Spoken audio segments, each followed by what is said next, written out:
3 gunmen, 12 hostages, one woman who'd never feared anything except failure, until now. Isabella Sterling had conquered Wall Street with ruthless precision, built empires with cold calculation, and crushed competitors without mercy. But when bullets shattered the windows of that Manhattan cafe, all her power meant nothing. The man she'd mocked as just a mechanic became her only hope for survival. This is the story of how the Ice Queen's empire crumbled, and how she found something worth more than all her wealth combined. Stay until the end, and comment your city below so I can see how far this story travels. The first snowfall of the season dusted Manhattan's streets with deceptive softness, coating the hard edges of the city in white lies. From her corner office on the 47th floor of the Meridian Capitol Tower, Isabella Sterling watched the flakes spiral past her window with the detached interest of someone observing a phenomenon that would never touch her. Weather was for people who walked, people who waited for buses, who felt the cold seep through inadequate coats, who tracked slush into cheap apartments. Isabella did none of these things. She turned from the window, her Louboutin heels clicking against imported Italian marble with the precise rhythm of a ticking clock. Her reflection caught in the floor-to-ceiling glass, 5'9" in heels, wrapped in a dove-gray suit that cost more than most people's monthly rent, dark hair pulled back in a style that suggested control rather than beauty, though she possessed both in equal measure. At 34, she'd built Meridian Capital into a $7 billion empire through a combination of brilliant financial instinct and absolute ruthlessness. The business magazines called her the Ice Queen of Wall Street.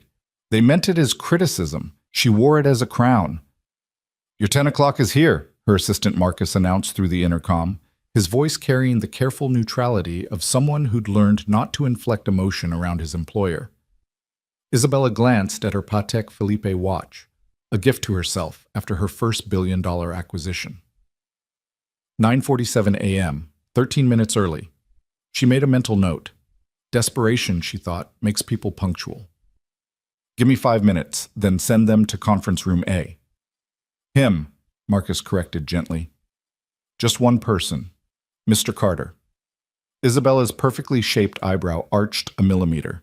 Sarah had been maddeningly vague about this investment opportunity, which was unlike her. Sarah Chen wasn't vague about anything. It was why their friendship had survived 15 years in a world where friendship was just another form of currency. Sarah had called it unconventional and potentially transformative, which in their world could mean anything from innovative fintech to a complete waste of time. The fact that it was a single person, not a team, suggested the latter.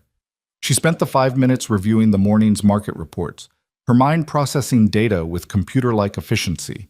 Tokyo up 1.3%, London flat, crude oil climbing, tech stocks showing volatility, all pieces of a puzzle she'd learned to solve faster than anyone else. Knowledge was power. Information was ammunition. And Isabella Sterling never entered any room unarmed. At precisely 9:52, she walked into conference room A. The man standing by the window wasn't what she expected. He was tall, 6'2", maybe 6'3", with the kind of build that suggested physical labor rather than personal training.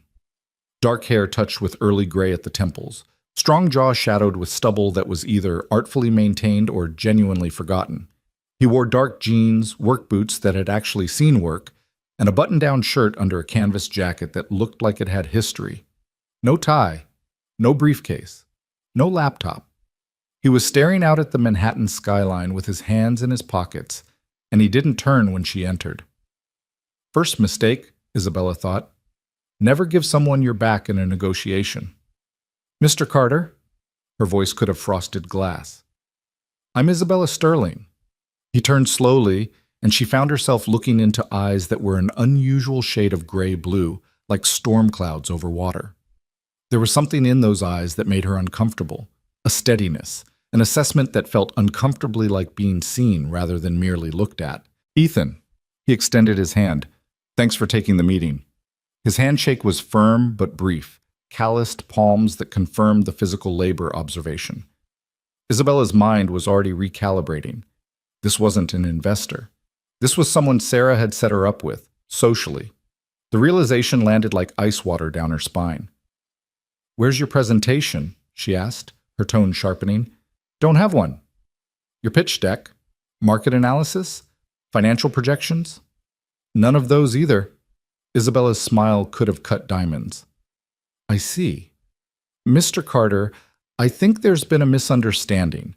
I don't know what Sarah told you about this meeting, but Meridian Capital doesn't make investments based on, she gestured vaguely at him, casual conversations. I'm not looking for an investment. His voice was quiet, but it carried weight. Not the weight of money or position, but something else. Something earned rather than inherited or purchased. And yeah, I figured out about 10 minutes ago that Sarah might have been creative about what she told both of us. Creative? Isabella's laugh was sharp. That's diplomatic. What exactly did she tell you? That a friend of hers wanted to grab coffee, talk about getting a vintage motorcycle restored. He shrugged, and there was something almost apologetic in the gesture. I restore bikes, classic cars sometimes. It's what I do. You're a mechanic. The words came out flat, and Isabella didn't bother to hide her disdain. Not because there was anything wrong with being a mechanic, but because Sarah had wasted her time. Valuable time. Time that could have been spent on actual business, actual opportunities, actual anything other than standing in a conference room with a man who smelled faintly of motor oil and had calluses on his hands. Yeah. If her tone bothered him, he didn't show it. Been doing it about 5 years now. Got a shop in Red Hook. Small operation, just me and a part-timer, but we do good work. Isabella was already moving toward the door. Mr. Carter, Ethan, this has clearly been a waste of both our time. I'm sure your work is very adequate, but I don't own a motorcycle, vintage or otherwise, and I have actual meetings to attend. Marcus will show you out. Must get lonely up here. Isabella stopped, turned. Excuse me? Ethan was looking at her with that steady gaze again, and she realized with growing irritation that he hadn't moved from his spot by the window, hadn't been intimidated by her dismissal, hadn't scurried toward the door like most people did when she used that particular tone. The tower, he said, gesturing at the glass walls, the marble, the expensive art that Isabella had purchased because her decorator said it conveyed power. Must get lonely, all that space between you and everyone else. That's remarkably presumptuous from someone I met 90 seconds ago. Fair enough. He nodded, accepting the rebuke without flinching. Sarah talks about you sometimes. Says you're brilliant, driven, successful as hell. Also says you work 80-hour weeks, eat most meals at your desk, and haven't taken a vacation in 3 years. Sarah, Isabella said icily, talks too much. She cares about you, worries about you. Ethan finally moved, but not toward the door. He walked to the conference table, pulled out a chair, and sat down with the unselfconscious ease of someone who'd never learned to be intimidated by rooms designed to intimidate. Look, I get it. You're busy, important. I'm just a grease monkey who wandered into the wrong building. But since we're both here, and since Sarah went to this much trouble, maybe we could just grab that coffee? 30 minutes. No expectations, no agenda, just two people who apparently have a mutual friend with boundary issues. Isabella should have said no. Should have had Marcus escort him out. Should have called Sarah and delivered the kind of verbal evisceration that would make her friend think twice before playing matchmaker again. Instead, she found herself curious. It had been a long time since anyone had spoken to her the way this mechanic did, without deference, without calculation, without the careful weighing of words that characterized every other conversation in her life. It was either breathtaking honesty or spectacular stupidity, and she wanted to figure out which. 30 minutes, she said crisply. There's a cafe 3 blocks from here. Uncommon Grounds. Meet me there in 15 minutes, and do not be late. His smile was slight but genuine. Yes, ma'am. Don't call me ma'am. I'm not your commanding officer. Something flickered across his face. Too quick to identify, but it made her wonder. Then it was gone, replaced by that same calm steadiness. Noted, he said. See you in 15. Well, Uncommon Grounds was one of those carefully curated Manhattan establishments that worked hard to look effortless. Exposed brick, reclaimed wood tables, pendant lights made from Edison bulbs, and coffee that cost $8 for a cup that would be empty in 6 sips. Isabella came here because it was close, because the Wi-Fi was reliable, and because the baristas had learned never to attempt small talk with her. She arrived first, a small victory, and claimed a corner table that gave her a view of the door and the street beyond. Strategic positioning was reflexive for her. Always know your exits, always see who's coming, always maintain the advantage. Ethan walked in exactly 14 minutes after their conversation ended. Second small victory. He'd followed instructions. He'd also, she noticed with grudging approval, taken a moment to wash the visible grease from his hands and wipe down his boots. The canvas jacket remained, but it was clean. He'd made an effort, which was more than most people did. "What do you drink?" he asked, approaching her table. "I already ordered." "Right." He nodded and headed to the counter, returning a few minutes later with something that smelled like actual coffee, black, no fancy syrups or foam art. He sat across from her, took a sip, and waited. The silence stretched. Isabella was used to people filling silence, rushing to impress her, to pitch her, to prove their worth. Ethan just drank his coffee and looked mildly interested in everything and nothing in particular. "Fine." She'd start. "Tell me about yourself, Mr. Carter." "Ethan, and there's not much to tell. Grew up in Pennsylvania, small town you've never heard of. Joined the Army right out of high school, did some traveling courtesy of Uncle Sam, got out, moved to New York, started fixing things." He delivered this autobiography in the same tone someone might use to discuss the weather, factual, unadorned. "Some traveling," Isabella repeated, her analyst's mind catching the euphemism, "which means deployments, combat zones. That's a safe assumption." "How many tours?" "Enough." She leaned back, studying him with the same intensity she'd used to evaluate a company's balance sheet. The way he sat, relaxed but aware, never quite having his back to the room. The economy of his movements. The way his eyes tracked the other patrons without appearing to do so. The scars she could now see on his hands, visible in the cafe's better lighting. "Special Forces," she said. It wasn't a question. His expression didn't change, but something in his eyes confirmed it. "You're observant." "I'm paid to notice patterns, read people, predict behavior." She took a sip of her own coffee, some ridiculous seasonal blend Marcus had recommended. "You have the bearing. My ex-husband was ex-military. Different branch, different intensity, but I recognize the signs." "Ex-husband?" Ethan's tone was neutral, but she sensed the unasked question. "Married at 26, divorced at 28. He wanted someone who'd be home for dinner. I wanted someone who understood that empires aren't built on 9-to-5 schedules." She delivered this without emotion, a statement of fact. "It was amicable.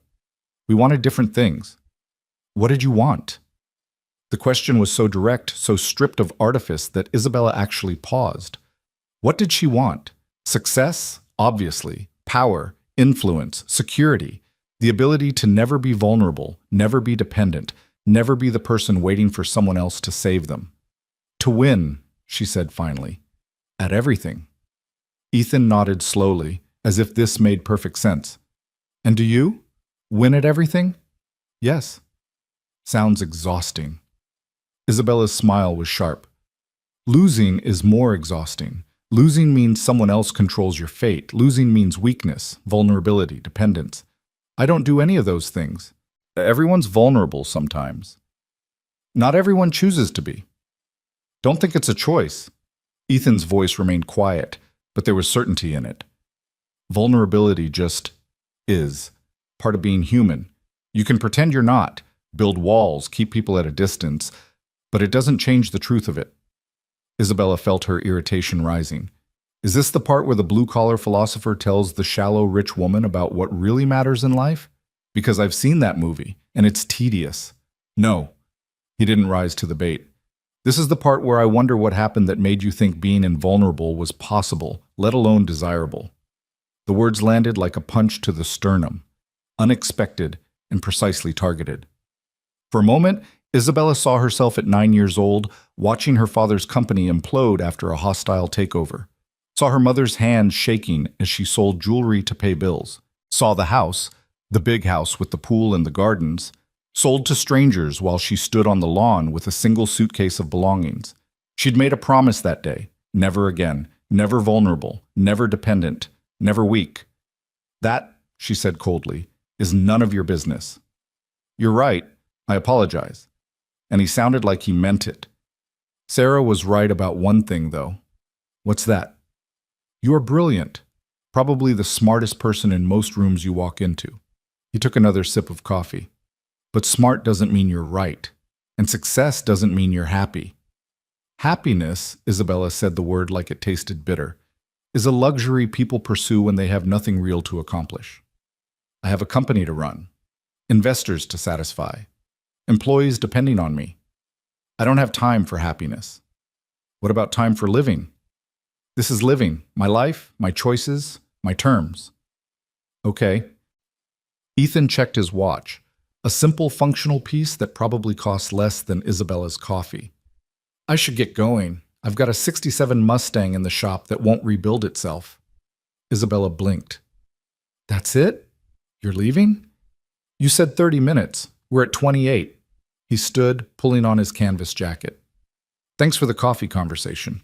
And seriously, no hard feelings about the setup. Sarah means well. Wait. The word escaped before Isabella could stop it. You're not going to argue? Try to convince me I'm wrong? Deliver some speech about how I should change my life? Ethan's smile was small and genuinely kind. Not my place. You're a grown woman who's built an impressive life. If it makes you happy, then I'm glad for you. If it doesn't, well, only you can decide what to do about that. He picked up his empty coffee cup. Take care of yourself, Isabella Sterling. He was halfway to the door when she called out, Why did you really come to this meeting? He turned back. Honestly, curiosity. Sarah said her friend needed help and I figured I'd see if I could offer any. But you don't need help, do you? You've got everything handled. And if I didn't? The question surprised them both. Isabella never asked for help, never admitted to needing anything from anyone. But something about this man's absolute lack of agenda made her want to, what, test him? Understand him? Figure out why he didn't fit into any category she knew? Ethan walked back to the table, and this time when he looked at her, there was something different in his expression. Not pity, she would have eviscerated him for pity, but perhaps understanding, recognition. If you didn't, he said quietly, I tell you that walls don't just keep bad things out. They keep good things out too. And that the strongest people I've ever known weren't the ones who never fell. They were the ones who learned how to ask for help when they did. I don't fall. Everyone falls eventually. Question is whether anyone's there to catch you when you do. Isabella wanted to deliver a cutting response, something that would reestablish the distance between them, remind him of his place. But before she could speak, Ethan's entire demeanor changed. It was subtle, a tension in his shoulders, a shift in his posture, the way his eyes suddenly focused on something beyond her. His hand moved slightly, and Isabella realized with a start that he'd positioned himself between her and the cafe's entrance. What? She began. Don't turn around, he said, his voice completely different now. Gone was the gentle philosophy. This was command, military grade, and absolute. 3 men just walked in, separately but together. They're positioning themselves to cover all exits. Isabella's heart rate spiked. You're being paranoid. I'm being observant. 2 of them have right-hand dominant bulges under their jackets. The third keeps his right hand in his pocket. They're not looking at the menu. They're scanning faces. This is Manhattan. Everyone's armed and paranoid. Not like this. Ethan's eyes never stopped moving, tracking, calculating. When I say move, I need you to walk, don't run, toward the back of the cafe. There's usually a rear exit in these places, near the kitchen. This is insane. I'm not... The front window exploded. Glass and sound and chaos erupted simultaneously. Isabella's mind couldn't process what was happening. The screaming, the sharp cracks that she dimly recognized as gunfire, the way Ethan grabbed her and pulled her down behind the table with a force that knocked the air from her lungs. Stay down! His body covered hers, heavy and solid and impossibly calm. Don't move. Don't make a sound. More gunshots. Someone was crying. No, multiple people were crying. Isabella could see other patrons on the floor, some crawling toward cover, others frozen in terror. Behind the counter, a young barista with pink hair was sobbing into her hands. This wasn't real. This couldn't be real. Things like this didn't happen to people like her. She had security, had drivers, had systems in place to ensure everybody stays down. A voice, male and harsh with adrenaline, shouted from near the entrance. Hands where we can see them. Anybody tries to be a hero, people die. Ethan's weight shifted slightly, and Isabella felt him reaching for something. In the knife-sharp clarity that terror brings, she watched him pull a phone from his pocket, fingers moving with practiced efficiency to dial what she assumed was 911. But he didn't speak into the phone. Just pressed something and set it down, the screen still lit. Silent alarm, he whispered against her ear. They'll trace the location. How did you know? Later. Right now, I need you to breathe slowly. In for 4, hold for 4, out for 4. Can you do that? Isabella nodded, though breathing felt like trying to inhale concrete. Her perfectly ordered world had shattered as completely as that front window, and she was lying on a cafe floor with a mechanic she'd met an hour ago, while armed men. How many? She whispered. 3 confirmed. Might be more outside. His voice remained that same impossible calm, like he was discussing weather rather than a hostage situation. They're not robbing the place. This is something else. How do you know? Because they haven't gone for the register. They're watching the door, controlling the crowd. This is a perimeter, not a robbery. Isabella's analytical mind kicked in despite the terror. He was right. These weren't thieves. This was organized, military in its execution, which meant, they're looking for someone, she breathed. Specifically, someone. Smart girl. Ethan's approval was automatic. A teacher acknowledging a student's correct answer in the midst of hell. Question is who? The answer hit her like ice water. Could it be her? Meridian Capital had made enemies. She'd crushed competitors, destroyed careers, dismantled companies. Had someone finally decided that financial revenge wasn't enough? Before she could voice this theory, one of the gunmen spoke again. Anyone got a phone out, show it to me now, slowly. Isabella watched several hands raise, offering devices with shaking fingers. The gunman, she could see him now, young, maybe mid-20s, ski mask pulled over his features, collected them methodically, dropping each one into a bag. Check the back, another voice ordered. Heavy footsteps approached their position. Isabella's breathing accelerated despite Ethan's earlier instructions. The table they were behind wouldn't provide any real cover if, under the table, come out, hands first. Isabella's eyes met Ethan's, and she saw calculation there, rapid tactical assessment happening behind that storm-gray gaze. Then he did something that stopped her heart. He stood up. Easy, he said, hands raised to shoulder height. Nobody needs to get hurt here. I'll decide that. The gunman, this one older, harder looking through the mask, kept his weapon trained on Ethan's chest. Who else is back there? Just me. I was trying to hide when I heard the shots. Stupid, I know. Please, I have a daughter. I don't want trouble. The lie came so easily, delivered with just the right amount of fear mixed with desperation. Isabella, still pressed against the floor, recognized a performance when she saw one. Ethan was buying her time, drawing attention away from her position. Phone. Don't have one. Left it at work. Bullshit. I'm a mechanic. My phone died this morning, and I haven't had time to charge it. Check my pockets if you don't believe me. The gunman gestured with his weapon. Do it. Slow. Ethan complied, turning out his pockets to show nothing but a wallet, keys, and a few crumpled receipts. The phone he'd used to call for help was still on the floor next to Isabella, partially hidden by the table leg. You a mechanic? The gunman's tone suggested he was searching for something, trying to place Ethan in some larger pattern. Yeah, got a shop in Red Hook. Look, whatever this is about, I'm nobody. Just wrong place, wrong time. Let me sit down with the others, and I promise I won't be a problem. For a moment, Isabella thought it might work. The gunman seemed to be buying it, seemed ready to dismiss Ethan as just another terrified civilian. Then a child screamed.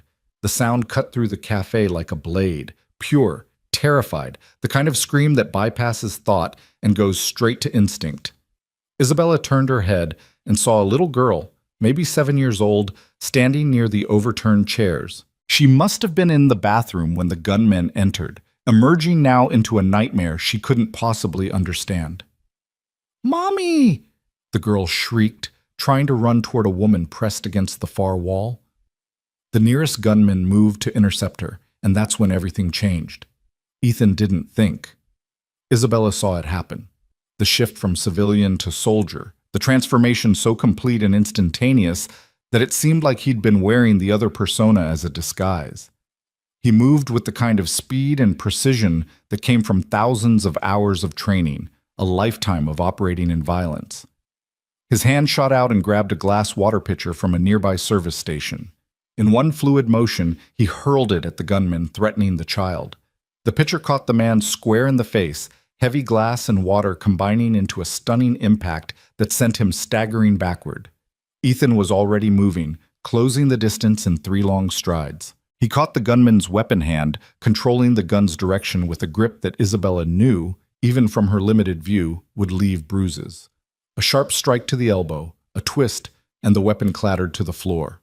But there were 3 gunmen. The other 2 were already turning, already bringing their weapons to bear. "Ethan!" Isabella's warning came out as a scream. He heard her, grabbed the child with his free arm and dove behind the counter, pulling the sobbing girl into the minimal shelter just as bullets started flying. Wood and ceramic exploded around them, coffee machines sparking as rounds punched through them. The cafe descended into absolute chaos. People were screaming, scrambling, some freezing in place. The woman who had to be the child's mother was trying to reach her daughter, being held back by another patron with enough sense to keep her from getting herself killed.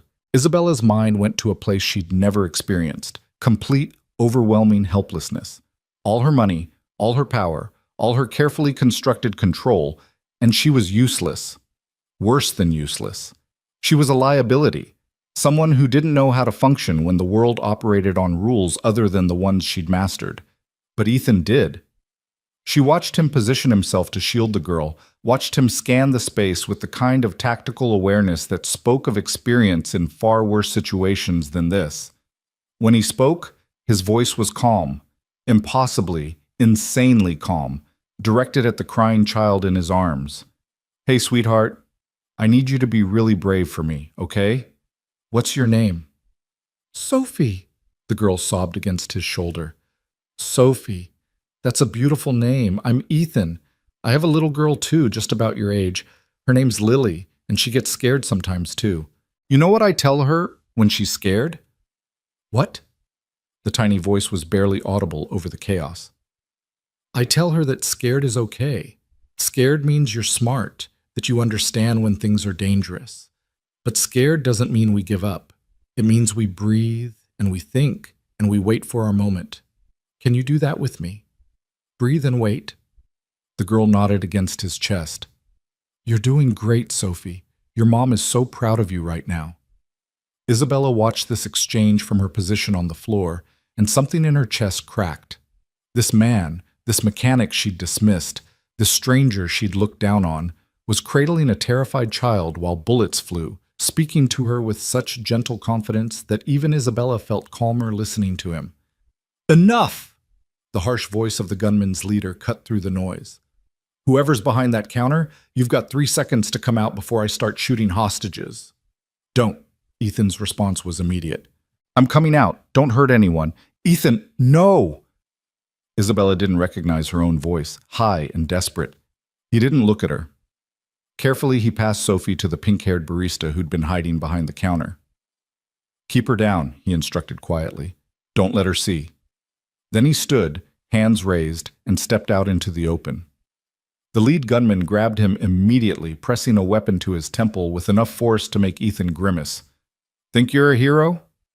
"No, just didn't want to see a kid get hurt." "Noble. Stupid, but noble." The gunman studied him with new interest. "You move pretty well for a mechanic. Military?" Ethan said nothing. "Yeah, I thought so. Which means you know what happens next if you try that again." The weapon pressed harder. Everybody sees what happens to heroes. Isabella couldn't breathe, couldn't think, could only watch as the man who'd tried to save a child, the man who'd tried to save her, stood with a gun to his head, completely at the mercy of someone who clearly had none. This was her fault, all of it. If she hadn't been so proud, so cold, if she'd just let him leave after coffee, he'd be safe in his shop in Red Hook instead of... The sound of sirens cut through her spiraling thoughts, distant but growing closer. The gunmen heard them too, tension visible even through their masks as they exchanged rapid glances. "Doesn't change anything," the leader said, but Isabella heard the uncertainty in his voice. "We're walking out of here, and you're coming with us." He addressed Ethan. "Insurance." "Let the others go," Ethan said. "They're not part of this." "They are now." The next 90 seconds felt like hours. The gunmen moved efficiently, directing hostages toward the center of the room, creating a human shield between themselves and the approaching authorities. Isabella found herself pulled to her feet, shoved into the cluster of terrified people. Her eyes found Ethan's across the chaos. He was still standing with the weapon pressed to his head, but his expression held something that took her a moment to recognize. He was calm, not resigned, not terrified, but calculating, planning. He mouthed something to her. She couldn't hear it over the noise, but she could read his lips. "Fire extinguisher, behind you." Isabella turned slightly and saw it, a red canister mounted on the wall, maybe 3 feet to her right. She looked back at Ethan, questioning, and saw him give the tiniest nod. He was going to create a diversion. He was going to risk his life, again, and he needed her to act when he did. Terror and something else, something that felt uncomfortably like purpose, flooded through Isabella's system. She'd never been in a physical confrontation in her life. Never had to be. Money and lawyers and carefully worded contracts were her weapons, civilized tools for civilized warfare. But there was nothing civilized about this. The sirens were closer now. Isabella could see the flashing lights painting the cafe's walls in blue and red. The gunmen were getting more agitated, more dangerous. The leader's grip on Ethan had tightened, and Isabella saw blood where the weapon's sight had cut into his temple. "Last chance!" a voice boomed from outside, amplified, official. "Release the hostages and come out with your hands up." The gunmen ignored this, instead pulling Ethan toward the door, using him as a shield as they prepared to negotiate or flee or whatever desperate plan they'd formulated. That's when Ethan moved. It wasn't dramatic. Wasn't the Hollywood version of heroism with flying kicks and impossible physics. It was brutal, efficient, and terrifying in its execution. He dropped his weight, creating a momentary imbalance in his captor's grip, then drove his elbow backward into the man's solar plexus with enough force to make the gunman's breath explode out in a wheeze. The weapon came away from his head. Ethan twisted, controlling the arm, controlling the weapon, and for a heartbeat, Isabella thought he'd actually pull it off. Then the other gunman opened fire. Ethan went down, pulling his captor with him, using the man's body as a shield, even as he tried to wrestle the weapon away. Bullets were flying everywhere, into walls, into furniture, into the ceiling. Someone was screaming. Maybe Isabella, maybe everyone. She didn't think, didn't let herself think. She grabbed the fire extinguisher, yanked it from its mount with strength she didn't know she possessed, and ran toward the struggling forms on the ground. One of the gunmen turned toward her. Isabella saw his weapon coming up, saw her death in the black tunnel of that barrel, and knew with absolute certainty that she'd made a terrible mistake. But she was already committed, already pulling the pin on the extinguisher, already pressing the trigger. White chemical foam exploded outward, catching the gunman full in the face. He stumbled backward, blinded, weapon discharging into the floor as his fingers spasmed on the trigger. Isabella kept the pressure on the extinguisher, swinging it wildly, coating everything in white while her mind chanted a single thought. "Don't stop, don't stop, don't stop." She heard rather than saw the door burst open, heard the shouted commands of "Police, drop your weapons!" Heard the thunderous response of gunfire and felt someone tackle her to the ground. Protective this time, a cop's armored body covering hers as the situation descended into its final, violent resolution. Then it was over. The silence after chaos is its own kind of violence. Isabella lay on the floor, covered in fire extinguisher foam, her ears ringing, her whole body shaking with adrenaline she had no idea how to process. Someone was checking her for injuries, asking her questions she couldn't quite understand. The cafe looked like a war zone. Shattered glass, overturned furniture, bullet holes decorating the walls like obscene art. And Ethan. She scrambled to her feet despite the officer trying to keep her down, her eyes searching frantically for him in the chaos. There, being helped up by two SWAT officers, one hand pressed against his side where his shirt was slowly turning red. "Ethan!" Her voice cracked on his name. He looked up, found her in the chaos, and smiled. Actually smiled, like getting shot in the middle of a Manhattan cafe was just another Tuesday. "You okay?" he called. Isabella wanted to laugh, wanted to cry, wanted to scream at him for being insane enough to ask if she was okay when he was clearly bleeding from at least one gunshot wound. Instead, she pushed through the responding officers and EMTs until she reached him, her hands hovering uselessly over his injury because she didn't know what to do, didn't know how to help, didn't know anything except that this man had saved her life twice in the span of 10 minutes. "You're an idiot," she said, and her voice was shaking. "A complete, absolute idiot." "Yeah," he agreed, wincing as a paramedic started examining his side. "I get that a lot.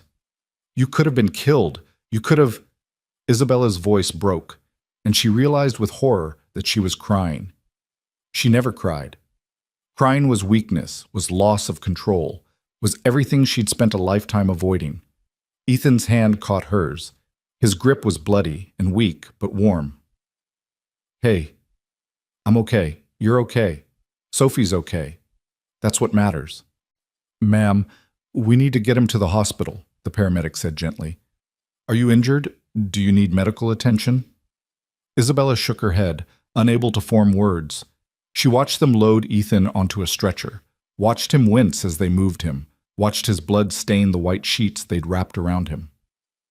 "Isabella," his voice stopped her as she started to turn away. "Thank you. The fire extinguisher thing? That was pretty badass." Despite everything, the terror, the violence, the complete destruction of her ordinary reality, Isabella Sterling, Ice Queen of Wall Street, laughed. It came out choked and half hysterical, but it was genuine. "Pretty badass," she repeated. "I'll put that on my business cards." "Ma'am?" Another officer approached, this one detective grade from the look of him. "I need to get your statement about what happened here." Isabella nodded numbly. "Of course." Statements, police reports, the machinery of law and order grinding into motion. Her world, the world of rules and procedures and proper channels, reasserting itself over the chaos. But as she watched the ambulance pull away with Ethan inside, as she stood in the wreckage of the cafe still covered in fire extinguisher foam, Isabella realized something fundamental had shifted. The walls she'd built, the tower she'd climbed, the distance she'd so carefully maintained between herself and the messy, dangerous, unpredictable world, it had all been an illusion.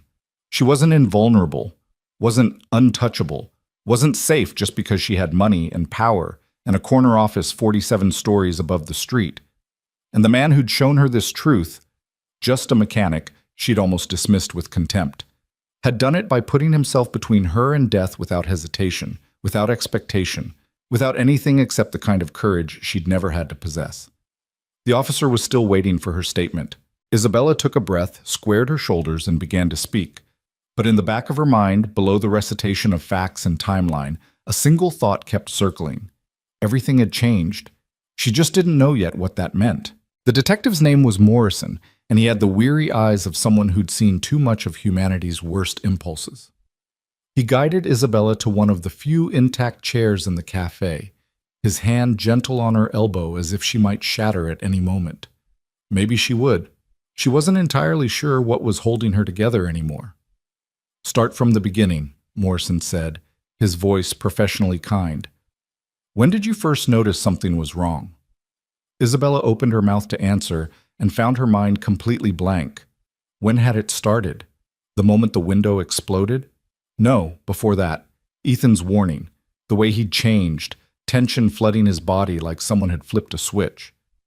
"The man I was with, Ethan Carter, he noticed them first," she heard herself say. Her voice sounded strange, disconnected. 3 men entering separately. He said they were positioning themselves to cover exits. And you believed him? No.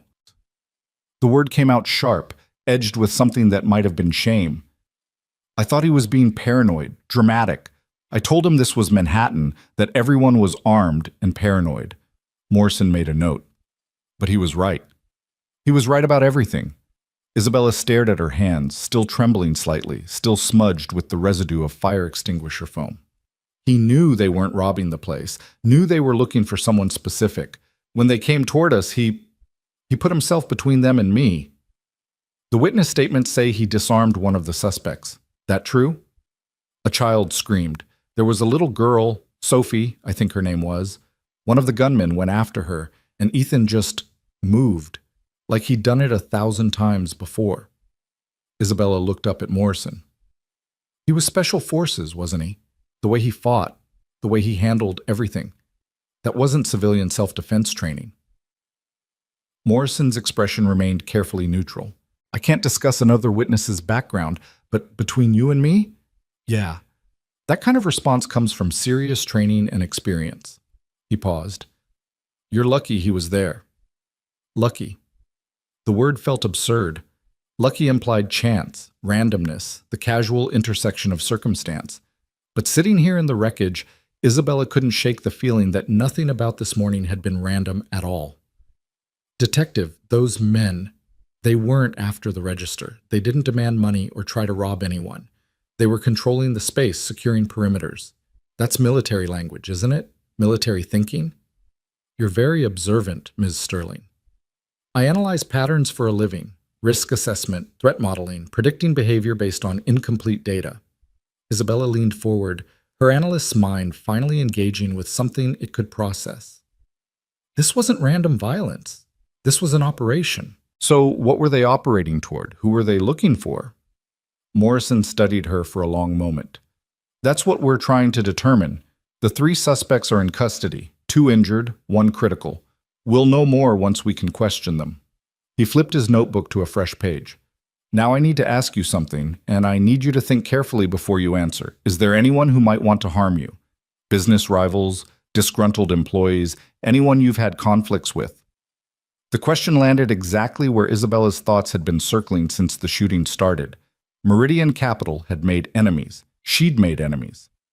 In the ruthless ecosystem of high finance, you didn't build a $7 billion empire without crushing some throats along the way. There's a list, she admitted quietly, a long one. I've destroyed careers, dismantled companies, cost people fortunes. 3 months ago, I orchestrated a hostile takeover of Brennan Industries. Richard Brennan swore he'd make me pay for it. His exact words were, "I'll see you burn for this." We'll look into it. Morrison made notes. Anyone else?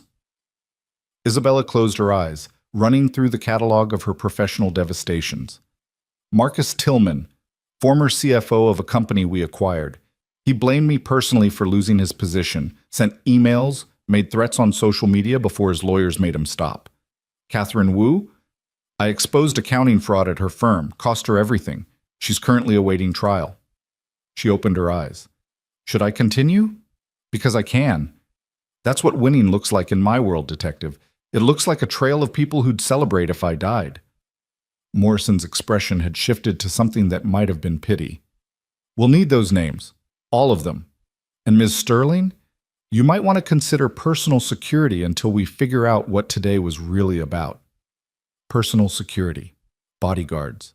The physical manifestation of vulnerability she'd spent her life denying. Isabella wanted to refuse, to insist she didn't need protection, that she could handle whatever came next with the same cold competence she applied to everything else. But she kept seeing Ethan's blood staining those white sheets, kept hearing Sophie's terrified screams, kept feeling the weight of that fire extinguisher in her hands and the absolute certainty that she was about to die. Okay, she said simply. Morrison looked surprised, like he'd expected an argument. Good, smart. We'll have officers keep an eye on you until you can make private arrangements. He stood, tucking his notebook away. I'll need you to come down to the station tomorrow, go through some photos, see if you recognize any of the suspects. For now, get somewhere safe. And Ms. Sterling, that thing you did with the fire extinguisher probably saved lives, including your own. Isabella nodded numbly, watching him walk away to question other witnesses. Around her, crime scene technicians were photographing bullet holes, collecting evidence, reconstructing the violence with clinical precision. The pink-haired barista was being interviewed while Sophie clung to her mother nearby, her face buried in the woman's shoulder. That little girl had almost died. would have died if Ethan hadn't. Isabella's phone buzzed in her pocket, survived intact despite everything.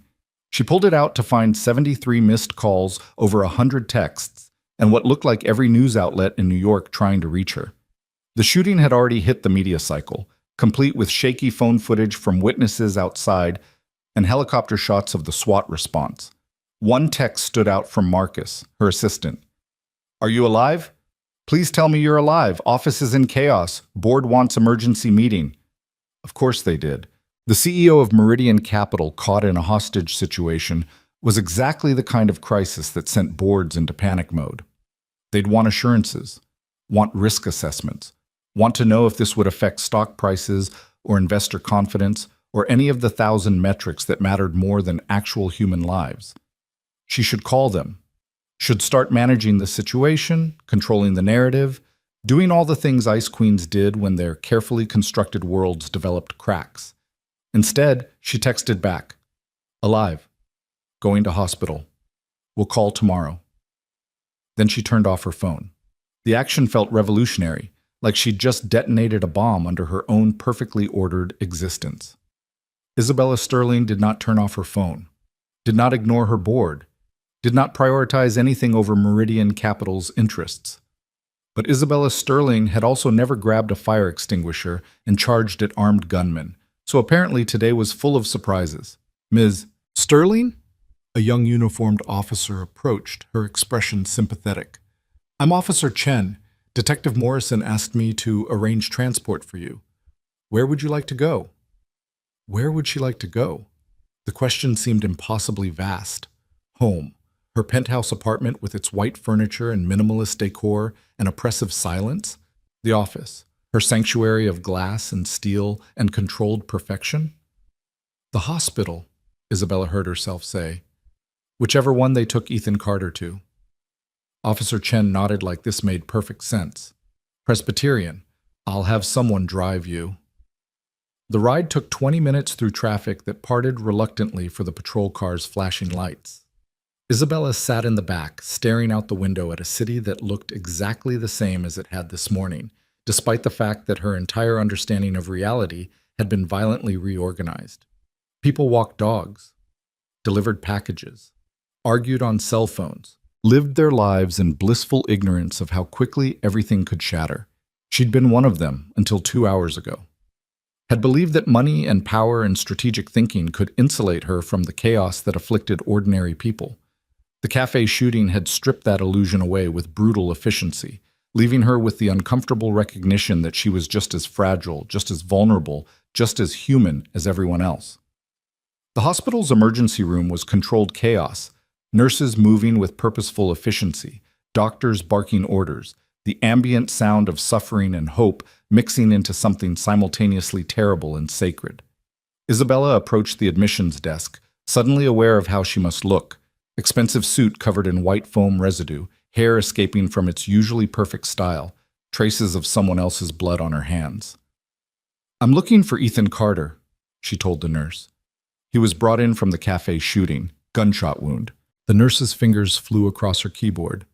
"Are you family?" Isabella paused. What was she? A client? An acquaintance? Someone whose life he'd saved multiple times in the span of an hour? "I was with him when it happened. Please, I need to know if he's okay." Something in her voice must have conveyed the desperation beneath the words, because the nurse's expression softened. "He's in surgery, gunshot wound to the side, but the bullet missed anything vital. Doctor said he was lucky, couple inches to the left, and we'd be having a very different conversation." She gestured toward a waiting area. "It'll be a few hours before he's out. You're welcome to wait." Isabella nodded and made her way to the plastic chairs that seemed designed to maximize discomfort. She sat, and for the first time since the shooting started, allowed herself to simply exist in the moment. No analyzing, no strategizing, just sitting with the reality that a man she barely knew had taken a bullet, and she couldn't stop thinking about the way he'd smiled at Sophie while chaos exploded around them. Isabella Sterling? She looked up to find a woman standing in front of her, early 30s, elegant in the way that suggested old money rather than earned wealth, dark hair pulled back in a style similar to Isabella's own, Her eyes were red, like she'd been crying recently. Yes? I'm Rachel Morrison, Sophie's mother. The woman's voice wavered. The officers told me what you did, how you and Mr. Carter saved my daughter. Isabella stood, unsure of the protocol for this situation. Hallmark didn't make cards for, sorry your daughter was taken hostage, glad my fire extinguisher helped. I'm just glad she's safe, Isabella said, and meant it with an intensity that surprised her. She won't stop talking about the nice man who held her. Rachel's smile was watery. Says he promised to introduce her to his daughter Lily, that they can have a play date once all the scary stuff is over. Her expression grew more serious. The officer also said Mr. Carter was shot. Is he? Surgery. They think he'll be okay. Rachel nodded, relief visible in the slump of her shoulders. Thank God. I don't know what would have happened if he hadn't. She trailed off, unable to finish the sentence. I wanted to thank you both, properly. Not just words, but I'm sorry, I'm not making sense. It's been a terrible morning. You don't need to thank me, Isabella said quietly. Ethan's the one who saved her. Saved all of us, really. I just reacted. You charged armed men with a fire extinguisher. That's not reacting. That's being extraordinary. Rachel reached into her purse, pulled out a business card. My husband and I own Morrison Gallery in Chelsea. If there's ever anything we can do for you or Mr. Carter, anything at all, please don't hesitate to call.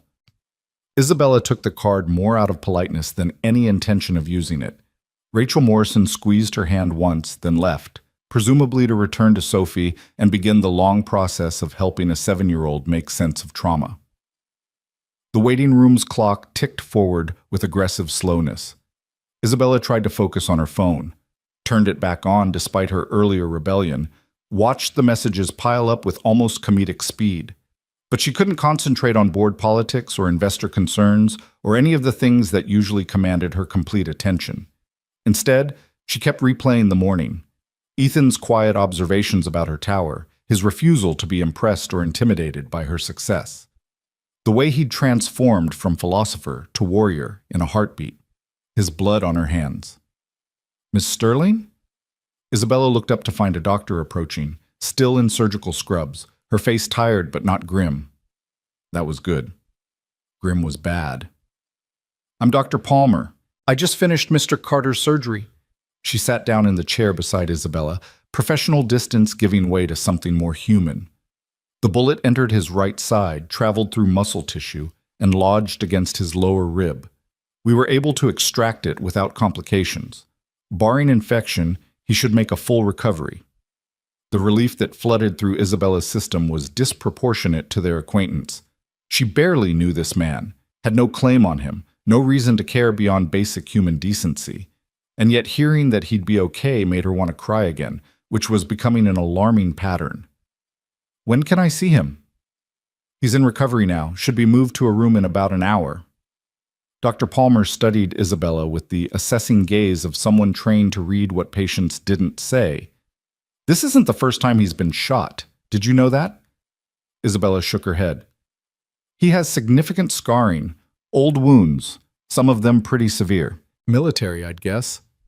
The doctor's expression grew thoughtful. When he was coming out of anesthesia, he kept asking about someone, kept saying, is she okay? Is Isabella okay? That you. Yes. The word came out barely above a whisper. Well, you can tell him yourself when he's awake. Dr. Palmer stood, then paused. Whatever happened today, he clearly thinks you're worth taking a bullet for. That's not nothing. The doctor left, and Isabella sat in the uncomfortable chair processing this information. Ethan had been asking about her, had been worried about her despite being the one with a hole in his side that required surgery. An hour passed, then another. Isabella declined offers from hospital staff to get her coffee or food or anything that would require her to leave the waiting area. She'd already turned her phone off again, ignoring the digital avalanche of demands on her attention. Let the board panic. Let the investors worry. Let her entire carefully constructed empire teeter while she sat in a hospital waiting room covered in fire extinguisher residue. For the first time in her adult life, Isabella Sterling had absolutely no idea what she was doing, and strangely, that felt almost like freedom. Ms. Sterling, A nurse appeared, young and genuinely kind. Mr. Carter's awake. Room 347 if you'd like to see him.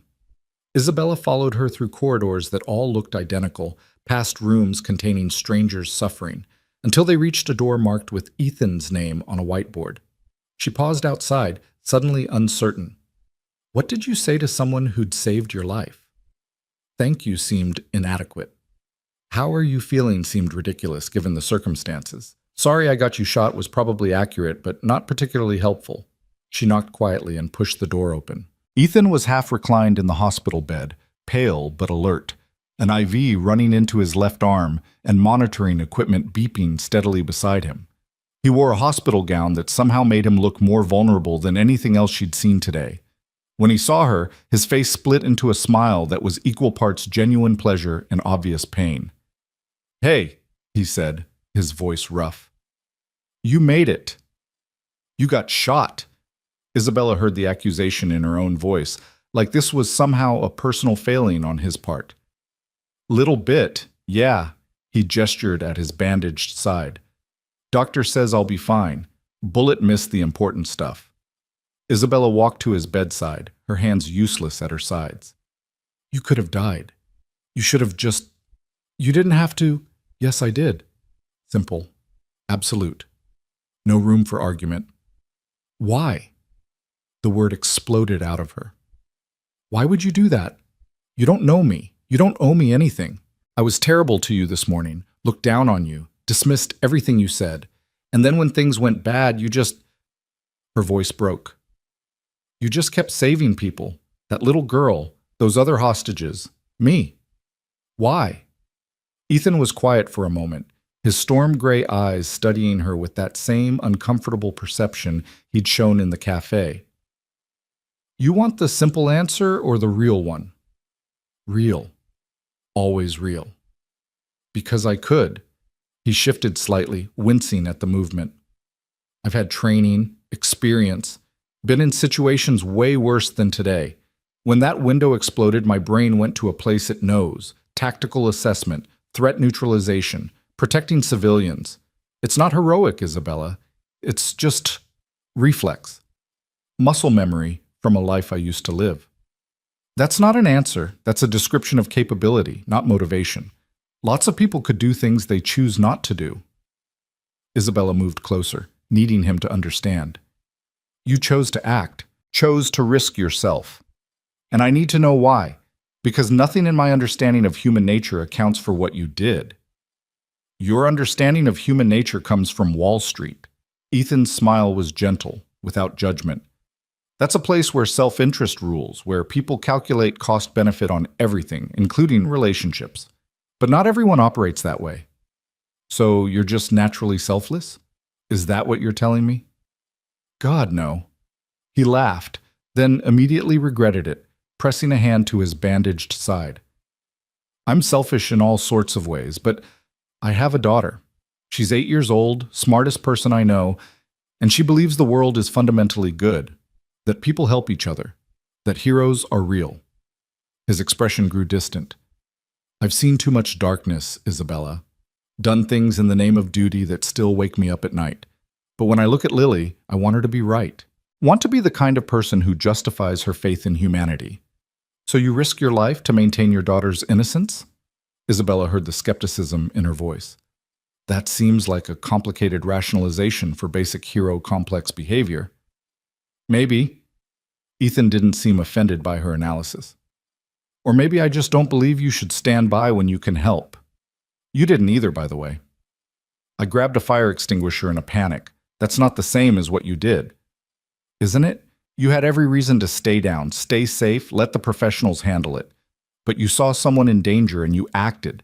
That fire extinguisher thing probably saved my life." His hand reached out, caught hers. His grip was warm despite the hospital's aggressive air conditioning. "You're braver than you think, Isabella Sterling." "I'm not brave, I'm terrified. I've been terrified for..." Isabella stopped, unsure how to finish that sentence. Terrified for years? For her entire adult life? "I built my whole existence around control, around never being vulnerable, never being at someone else's mercy. And today showed me how completely illusory all of that was. 3 men with guns, and suddenly my $7 billion meant absolutely nothing. Money's just a tool, Ethan said quietly. It can't make you bulletproof, can't guarantee safety or happiness or connection. It's useful, sure, but it's not the same as actual security. Then what is? Actual security, I mean. Ethan was quiet for a long moment, his thumb absently tracing circles on the back of her hand. Isabella realized she should probably pull away. They barely knew each other. This was inappropriately intimate, but she didn't want to. His touch anchored her somehow, made the hospital room feel less sterile and terrible. People, he said finally. Real security comes from having people who care about you, who'd show up when things go bad, who'd grab fire extinguishers and charge armed gunmen because the alternative is watching you get hurt. He smiled. Turns out you're pretty good at that. This morning you called my life lonely. Yeah, I'm sorry about that. Was overstepping. No. Isabella squeezed his hand. You were right. It is lonely. I've made it that way deliberately, thinking isolation was the same as independence. Thinking if I didn't need anyone, no one could hurt me. But all I really accomplished was building a very tall, very cold tower where I could watch life happen to other people. Towers can have visitors, Ethan suggested. You don't have to demolish the whole thing, just maybe install a better door. Despite everything, the trauma, the fear, the complete reorganization of her reality, Isabella laughed. Did you seriously just turn my metaphorical isolation into a home improvement project? I'm a mechanic. Everything looks like a thing that needs fixing. His smile faded slightly, growing more serious. But I mean it. You don't have to be what you've been. People can change. Hell, I used to kill people for a living, and now I restore motorcycles and pack princess-themed lunches. Change is possible if you want it. I don't know what I want anymore. The admission felt huge, terrifying. Isabella Sterling always knew what she wanted, had built her entire identity on certainty and purpose. This morning, I wanted to win at everything, and now I don't even know what winning looks like anymore. Maybe winning looks different than you thought, Ethan suggested. Maybe it looks like Sophie getting to grow up without trauma, like that pink-haired barista going home to her family, like both of us sitting here having this conversation instead of being in the morgue. You almost died today. Because of me. Because we were together. Because, hey! Ethan's voice firmed, command creeping back into his tone. Don't do that. Don't make this your fault. Bad people did a bad thing. You and I responded. That's the whole story. The detective thinks they might have been targeting me specifically, Isabella said quietly.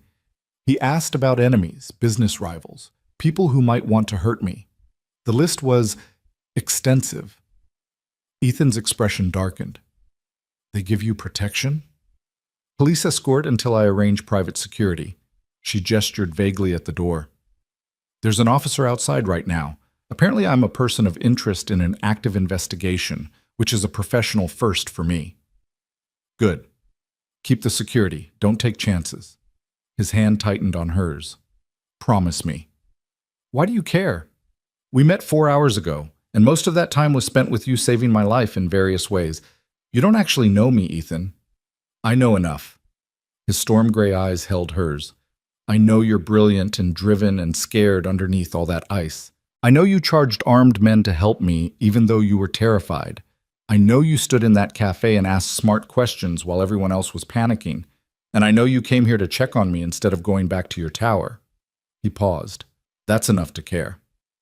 Isabella wanted to argue, to point out the logical flaws in forming attachments based on shared trauma, to explain why this was temporary and situational and absolutely could not continue once they returned to their normal lives. Instead, she said, your daughter, Lily, you mentioned her when you were with Sophie. Ethan's entire face transformed at the mention of his daughter. The pain and exhaustion gave way to something softer, warmer. Yeah, she's 8, like I said, going on 35 in terms of how much wisdom she dispenses. Lost her mother 3 years ago, cancer, so it's just been us since then. I'm sorry. The words felt inadequate, but Isabella meant them. She tried to imagine losing someone that fundamentally, having your entire world reorganize around absence. That must have been devastating. It was, Simple, honest. Lily was 5 when Sarah died. Too young to really understand, but old enough to hurt. We figured it out together, though. Learned how to be a family of 2 instead of 3. It's not the life I planned, but it's a good one. Is that why you left the military? To take care of her? Yeah, being a single dad and doing what I did. They weren't compatible. So I chose her, got out, found work that let me be present. He smiled slightly. Turns out I'm pretty good at fixing engines. Who knew? You gave up your career, your identity. I gave up a job. My identity is being Lily's dad. Everything else is just details. He shifted in the bed, trying to find a more comfortable position. She's going to have questions when I tell her about today. Going to want to know if I'm okay, if anyone else got hurt, or all of it. Kid has a journalist's instinct for ferreting out the truth. What will you tell her? That her dad helped some people who needed it. That sometimes scary things happen, but most people are good and brave when it matters. That she should be proud of the nice lady who helped save her dad with a fire extinguisher. His smile turned mischievous despite the obvious pain. She's going to want to meet you now, just warning you. Meet me. Isabella felt panic flutter in her chest. Why would she want to meet me? Because you're part of the story now. Because Lily believes in thanking people who do good things. Because 8-year-olds don't have the same social boundaries as adults. Ethan watched her reaction with interest. Would that be okay? Meeting her sometime? Isabella had no experience with children, avoided them generally, finding their unpredictability and emotional volatility exhausting. Kids didn't understand corporate hierarchies or professional boundaries. They asked uncomfortable questions and expected honest answers, and generally violated every rule Isabella had built her life around. I'd like that, she heard herself say, and was shocked to realize she meant it. Before Ethan could respond, the door opened and a nurse entered, professionally cheerful despite the late hour. Sorry to interrupt, but I need to check vitals and change the dressing. It'll take about 20 minutes. Isabella stood immediately, recognizing dismissal. I should go anyway. Let you rest. Isabella, Ethan caught her hand again. Thank you for coming, for checking on me. You didn't have to. Yes, she said softly, echoing his earlier words. I did. She made it to the hallway before the shaking started. Adrenaline crash her rational mind supplied. Delayed stress response. Completely normal after traumatic events. Her body apparently disagreed with this assessment, deciding instead to stage a full rebellion. Trembling hands, rapid heartbeat, breathing that wouldn't quite regulate. Ma'am, you okay? The officer stationed outside Ethan's room, young, concerned, reached out to steady her. Fine, just need a moment. Isabella pressed her back against the wall, focusing on the breathing technique Ethan had taught her during the shooting. In for 4, hold for 4, out for 4.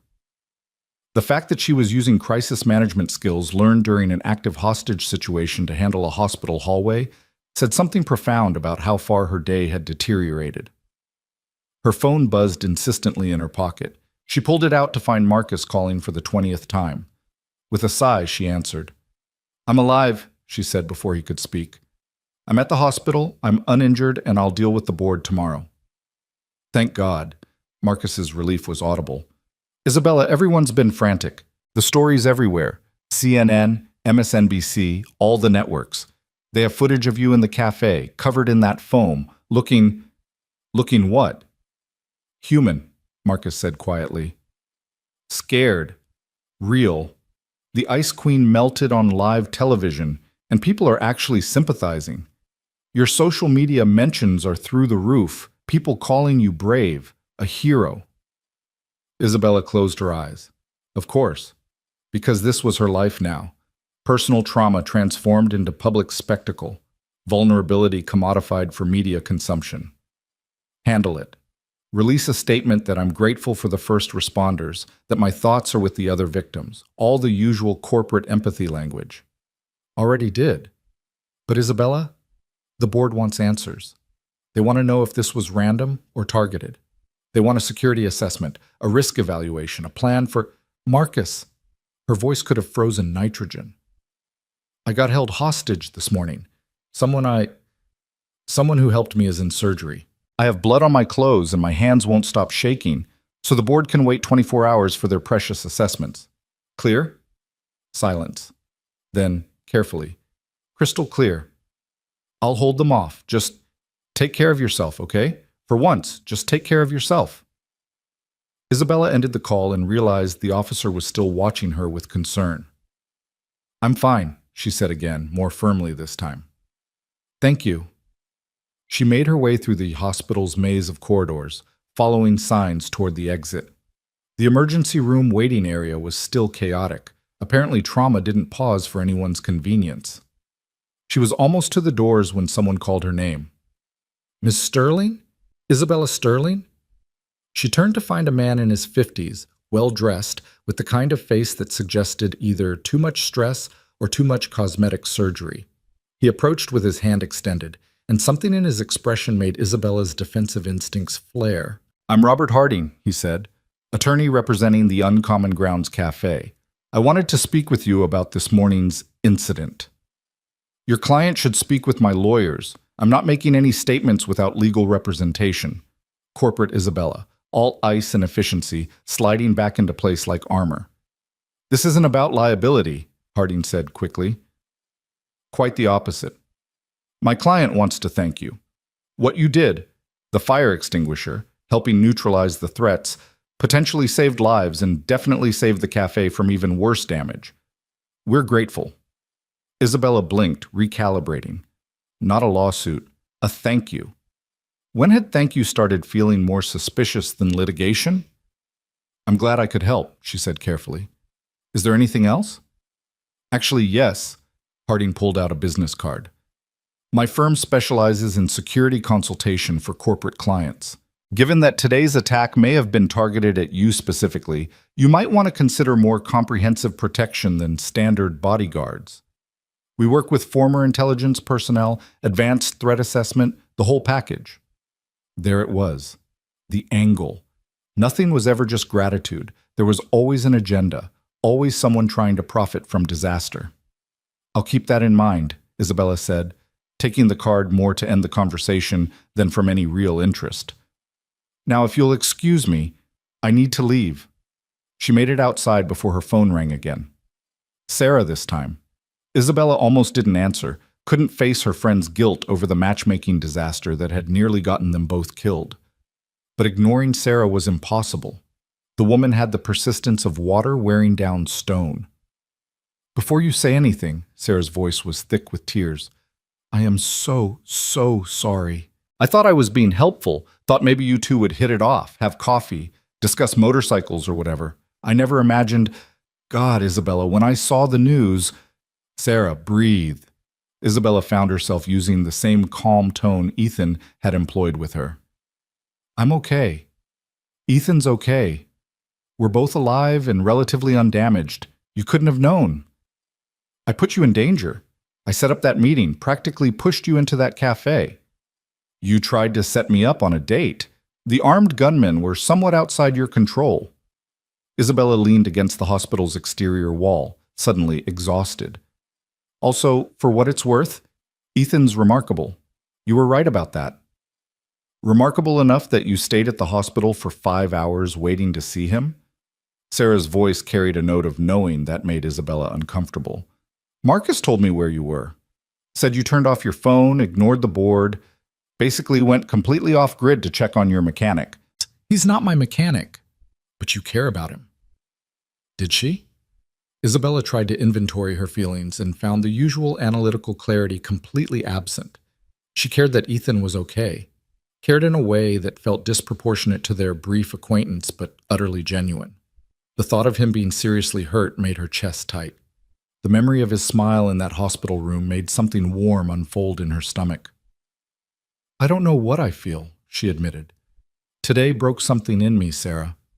Or maybe fixed something. I genuinely can't tell which. All I know is that man saved my life multiple times, got shot protecting people, and then asked if I was okay before worrying about his own injuries. And I've never met anyone like that before. Because you've spent 15 years surrounding yourself with people like us, Sarah said gently. People who calculate every interaction, who measure relationships in terms of utility and advantage. Ethan doesn't operate that way. No, he doesn't.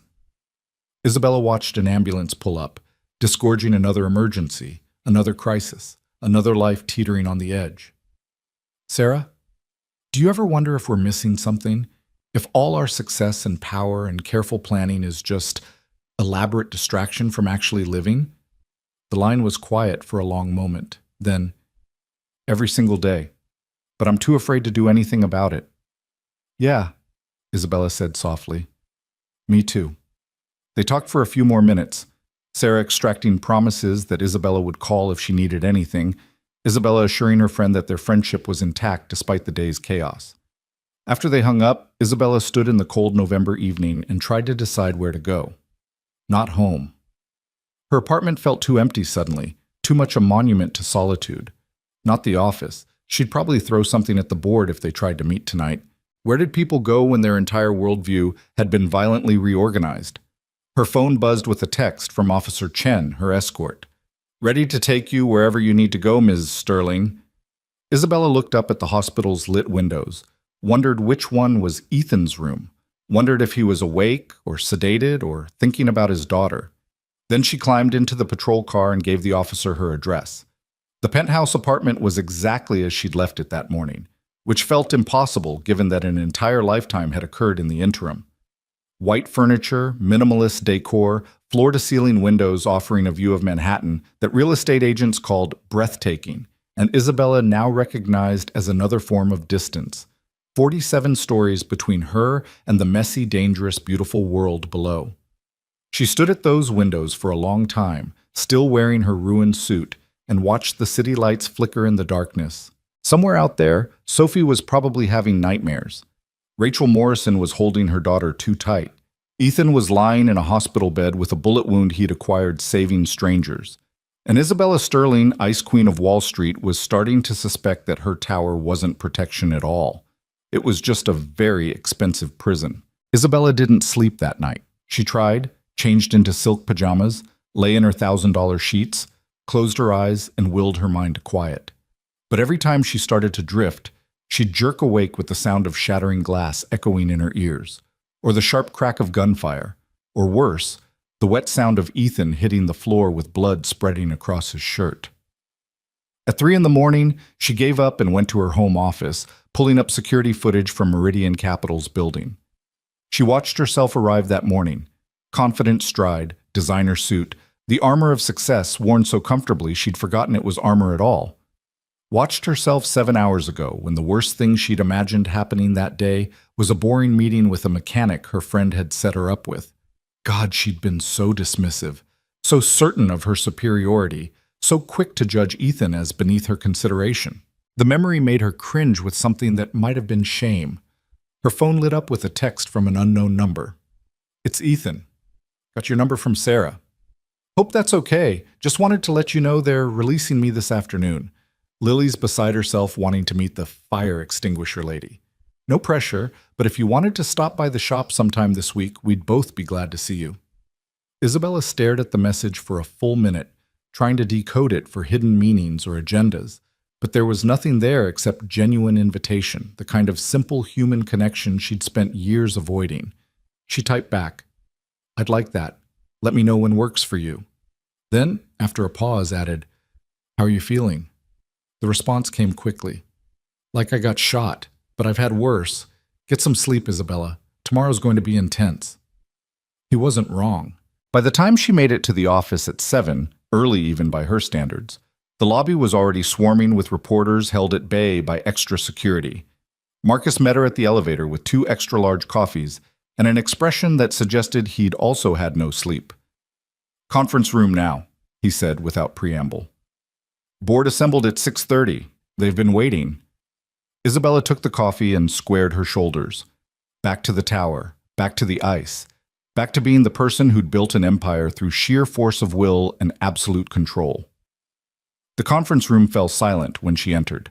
12 board members, titans of industry, investment gurus, people whose collective net worth could purchase small countries, all staring at her with varying degrees of concern, suspicion, and calculation. Good morning, Isabella said, her voice steady despite the exhaustion and trauma. I assume you have questions? Richard Brennan, The man whose company she'd dismantled 6 months ago, now a board member through the complex machinations of corporate politics, leaned forward with barely concealed hostility. Questions? Mr. Sterling, you were involved in a hostage situation that's now national news. Our stock dropped 2 points at opening bell. Our investors are panicking. Our insurance carriers are demanding risk assessments. So yes, we have questions. Then ask them. Was this attack targeted at you specifically? This from Margaret Chen, one of the few board members Isabella actually respected. The police are investigating that possibility. I've provided them with a list of potential enemies, professional conflicts, hostile takeovers, the usual consequences of doing business at our level. They'll determine if there's a credible threat. A list, Brennan repeated. How long a list are we talking about? Long enough to suggest I've been effective at my job. Isabella's smile could have cut glass. You don't build what I've built by making friends. You all know that. Some of you are on that list yourselves, if we're being honest. The temperature in the room dropped several degrees. Marcus made a small sound that might have been a suppressed laugh or a heart attack. That's incredibly reckless, Brennan said, his face reddening. Your personal vendettas are now a corporate liability. My personal vendettas are called business strategy, and they've increased Meridian Capital's value by $3 billion in the last 18 months alone. Isabella's voice remained level, but steel ran underneath it. If you'd prefer a CEO who plays nice and watches our competitors eat our lunch, I'm sure you can find one, but you won't find one who delivers my results. No one's questioning your results, Margaret interjected smoothly. But Richard has a point. If this attack was targeted, if you're in danger, that becomes a corporate concern. We need to discuss security protocols, crisis management, possibly even a temporary leave of absence until— No. The word came out flat and absolute. Isabella, I'm not taking leave. I'm not hiding. And I'm not letting terrorists, because that's what they were, regardless of their specific motivation, dictate how I run my company or my life. She stood, placing her palms on the table and leaning forward.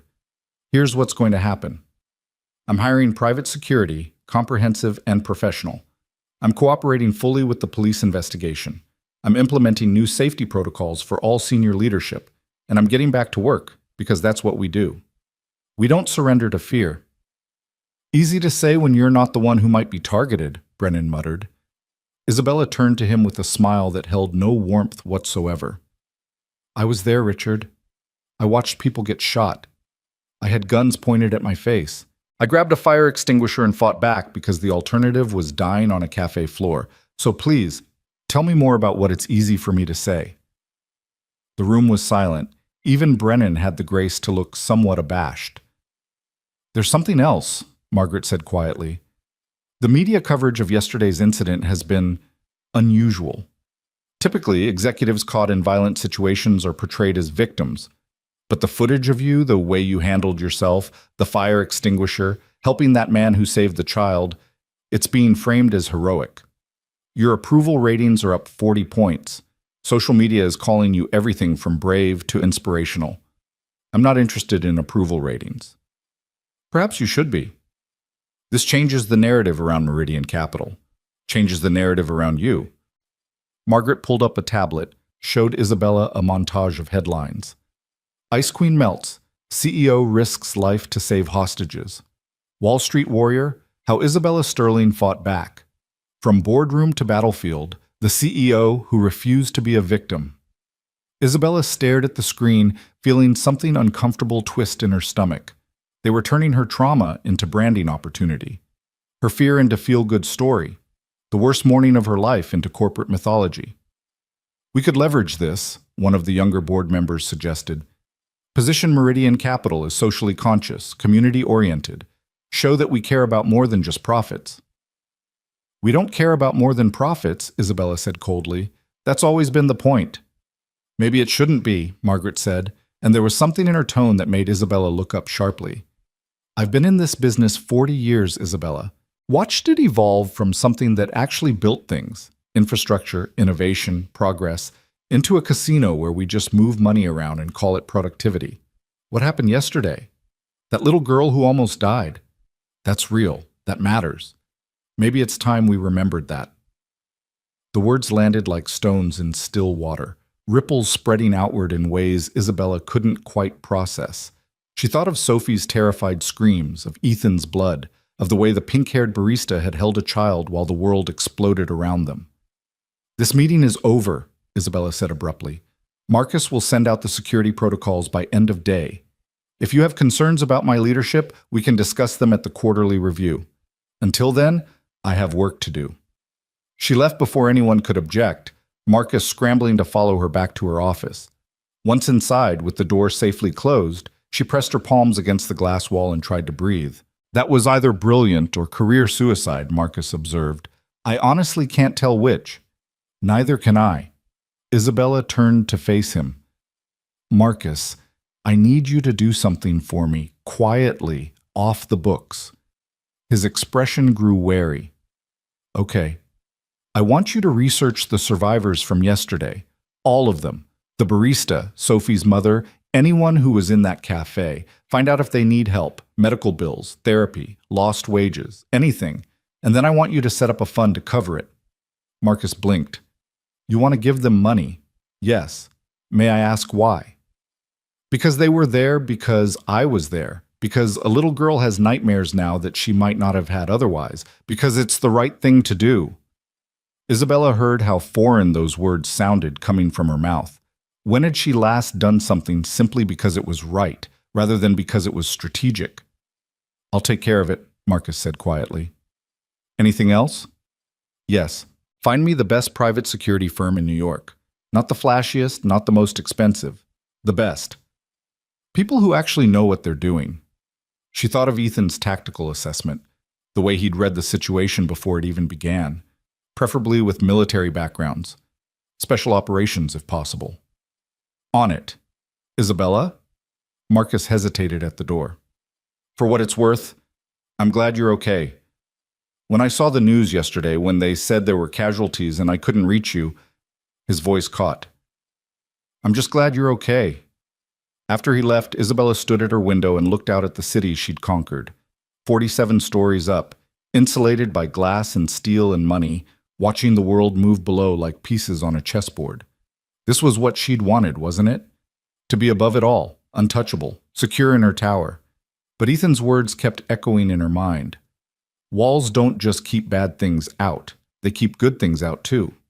Her phone buzzed with a text from Detective Morrison. "Need you to come down to the station. We have some information about yesterday's attack.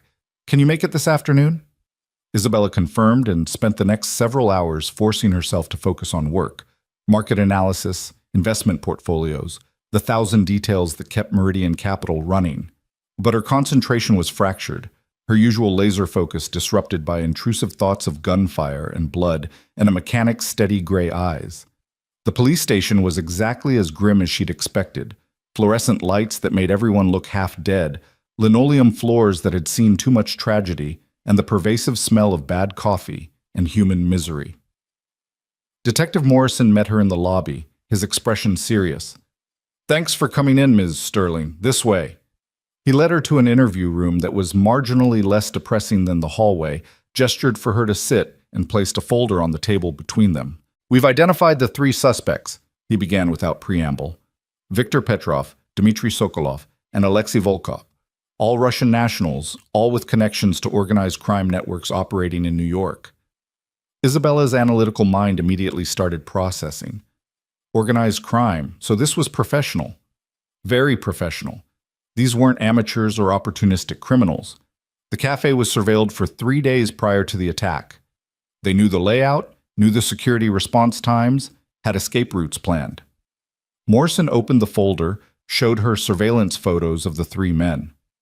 What they didn't plan for was encountering someone with military training who'd fight back. Ethan. Mr. Carter's intervention disrupted their operation completely. According to the tactical analysis, they were planning to extract a specific target. The shooting only started when that plan fell apart. Isabella's blood turned cold.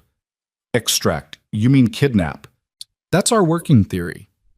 Morrison pulled out another photo, this time of Isabella herself, taken with a telephoto lens outside her office building. "We found this on Petrov's phone, along with your schedule, your home address, and detailed information about your security protocols. The room felt suddenly airless. Isabella stared at her own image, captured without her knowledge, studied like prey by predators who'd planned her abduction with military precision. "They were there for me," she said, her voice sounding distant to her own ears. "Not random, not coincidence. They came to take me." "Yes, and the evidence suggests this wasn't about ransom. The Russian networks don't typically target civilians for money. They have more efficient ways to make income. This was personal." Morrison leaned forward.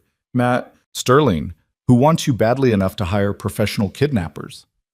Isabella's mind raced through possibilities, calculating and discarding suspects with the same efficiency she applied to stock portfolios. "Could be anyone I've beaten in business.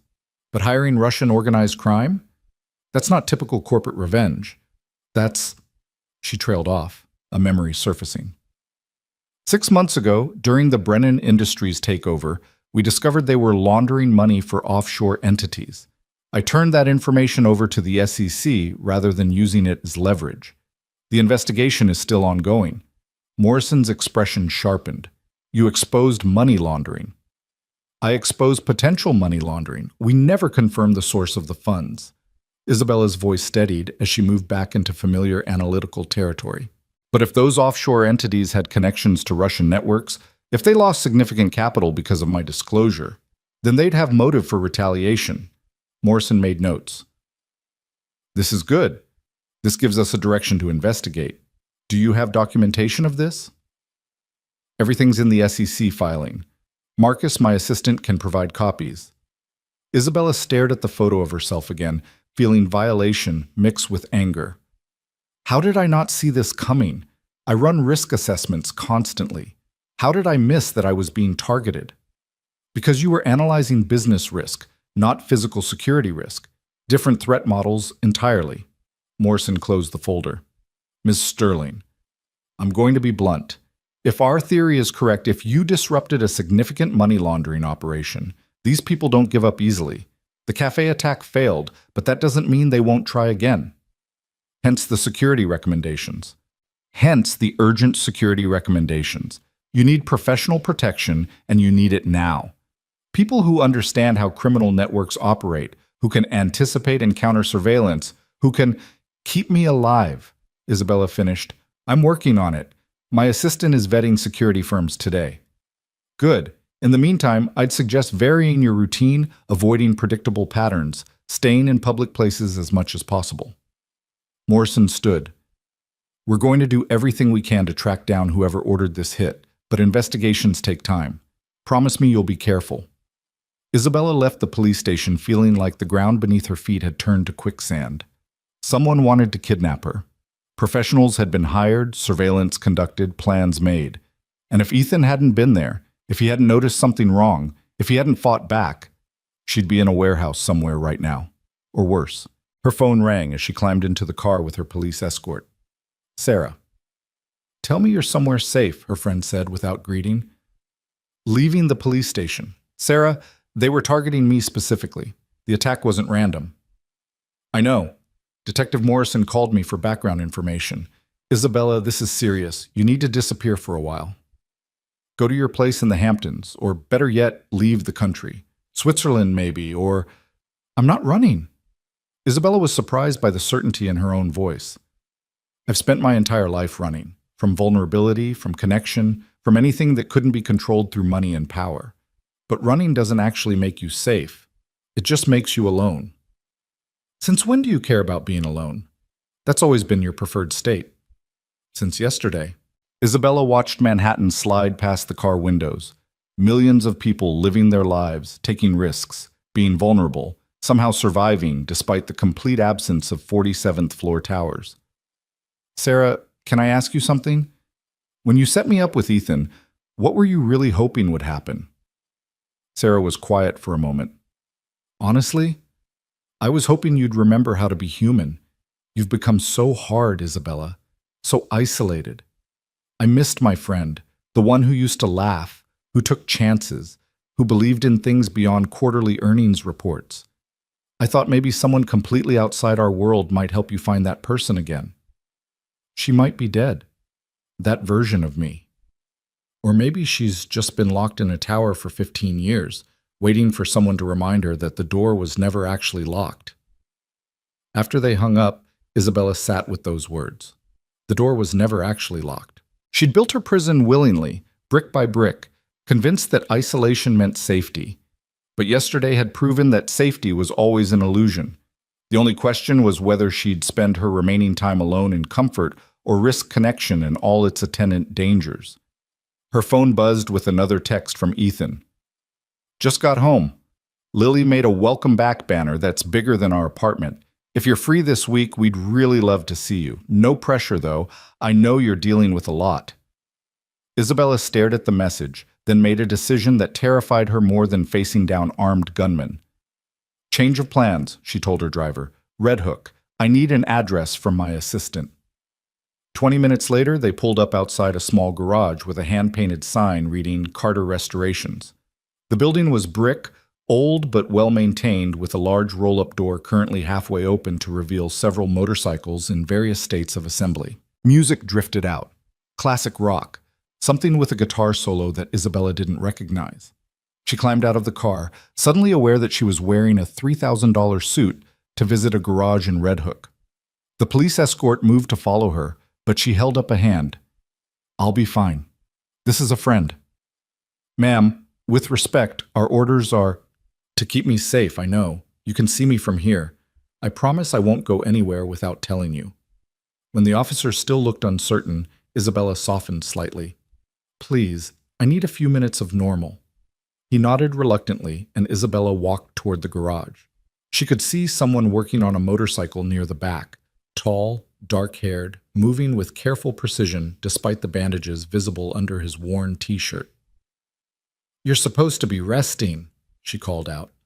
Ethan looked up, and his face split into a genuine smile that made something warm unfold in Isabella's chest.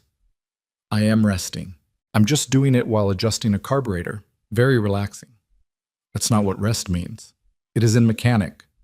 He set down his tools and walked toward her, moving slower than usual, one hand unconsciously pressing against his bandaged side. You came. I wasn't sure if you would. I wasn't sure either, Isabella admitted. I should be at the office. There are 17 fires that need putting out, board members who think I'm a liability, and approximately 1 million decisions that can't be made without me. But I'm here instead. I'm glad. Ethan gestured to a small office space visible through a door at the garage's rear. Come on, I'll make coffee. Fair warning, though, it's nothing fancy, just regular coffee from a regular machine. Regular sounds perfect right now. The office was small but organized, desk covered in papers and parts catalogs, walls decorated with photos of restored vehicles, and what looked like military unit patches under glass. One corner held a child-sized desk with crayons and coloring books, evidence of Lily's presence in her father's workspace. Ethan poured coffee into mismatched mugs and handed her one. You look exhausted. Didn't sleep, kept seeing... Isabella stopped, unsure how to finish that sentence. Kept seeing you get shot? Kept reliving the worst moments of my life? Kept wondering who I'd be if I actually let myself care about people? Yeah, Ethan said softly. That's normal after something like yesterday. Took me months after my first serious firefight to sleep through the night. Eventually it gets better. I'm not sure I want it to get better.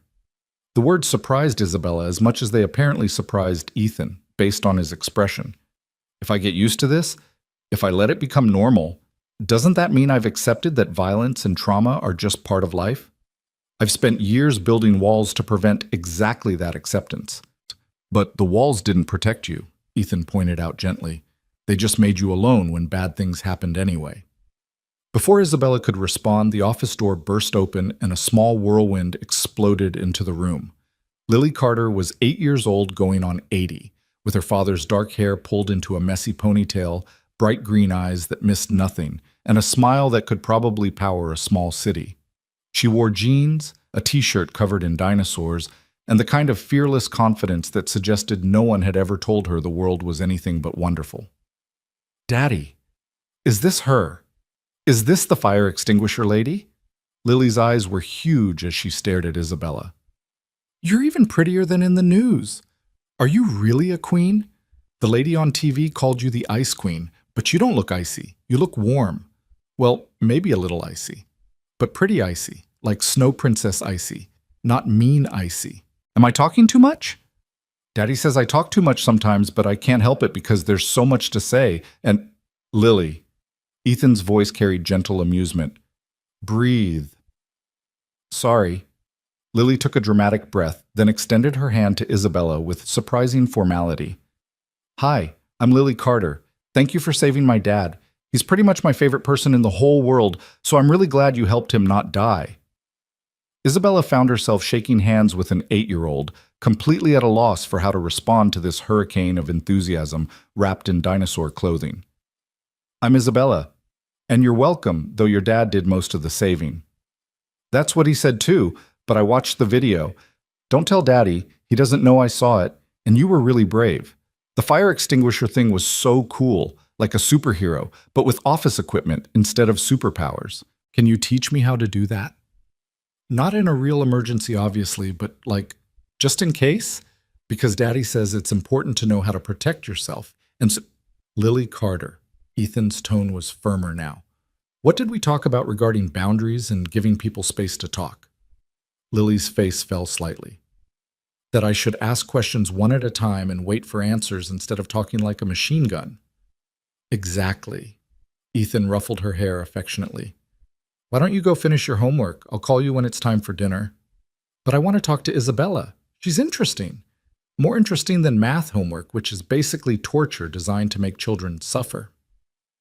Lily turned pleading eyes on Isabella. You don't want me to suffer, do you? Despite everything, the trauma, the exhaustion, the complete upheaval of her life, Isabella laughed, actually laughed, the sound surprising her with its genuineness. I survived math homework too. I promise you won't die.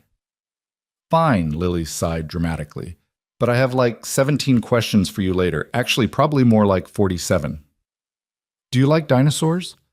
I really like dinosaurs, especially velociraptors because they're smart and work in packs. Daddy says I'm like a velociraptor sometimes, which I think is a compliment, even though he says it when I'm being stubborn.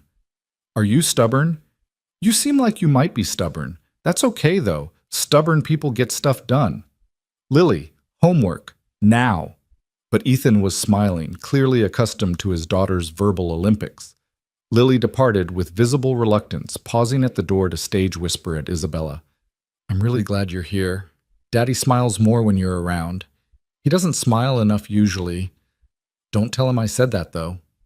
Then she was gone, leaving a silence that felt simultaneously lighter and more complicated than before. Sorry about the interrogation, Ethan said, refilling their coffee.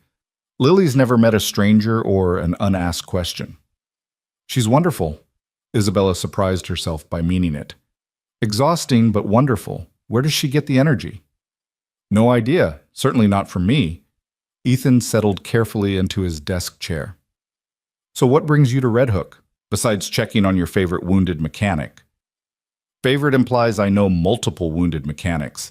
You're currently the only one in that category. Isabella wrapped her hands around the warm mug. I went to the police station this morning. They identified the men from yesterday, Russian organized crime. Ethan's expression shifted instantly. The same tactical awareness she'd seen in the cafe, the soldier replacing the mechanic in a heartbeat. They tell you why? Probably related to a money laundering operation I exposed 6 months ago. Morrison thinks they were planning to kidnap me, not kill me, extract me for leverage or revenge or... Her voice cracked slightly. If you hadn't been there, if you hadn't noticed something wrong... But I was there, and you're safe. Ethan reached across the desk, his hand covering hers. Isabella, you can't torture yourself with what-ifs. That way lies madness. The detective said they had surveillance photos of me. My schedule, my home address, detailed security information. They'd been watching me for days, planning this, and I had no idea. Isabella looked up at him. How did you know? In the cafe, how did you see it when I didn't? Training. Experience? A decade of learning to read threats before they materialize. Ethan's thumb traced gentle circles on the back of her hand. It's not a skill most people need, Isabella. Your brain is trained to spot financial threats, market manipulations, corporate backstabbing. Mine's trained to spot physical danger, different tools for different environments. I hired a security firm today, former special forces, like you suggested. They're doing a full threat assessment, implementing new protocols, basically turning my life into a protected zone. She laughed without humor. Turns out my tower wasn't secure at all, just expensive. Security isn't about walls, Ethan said quietly.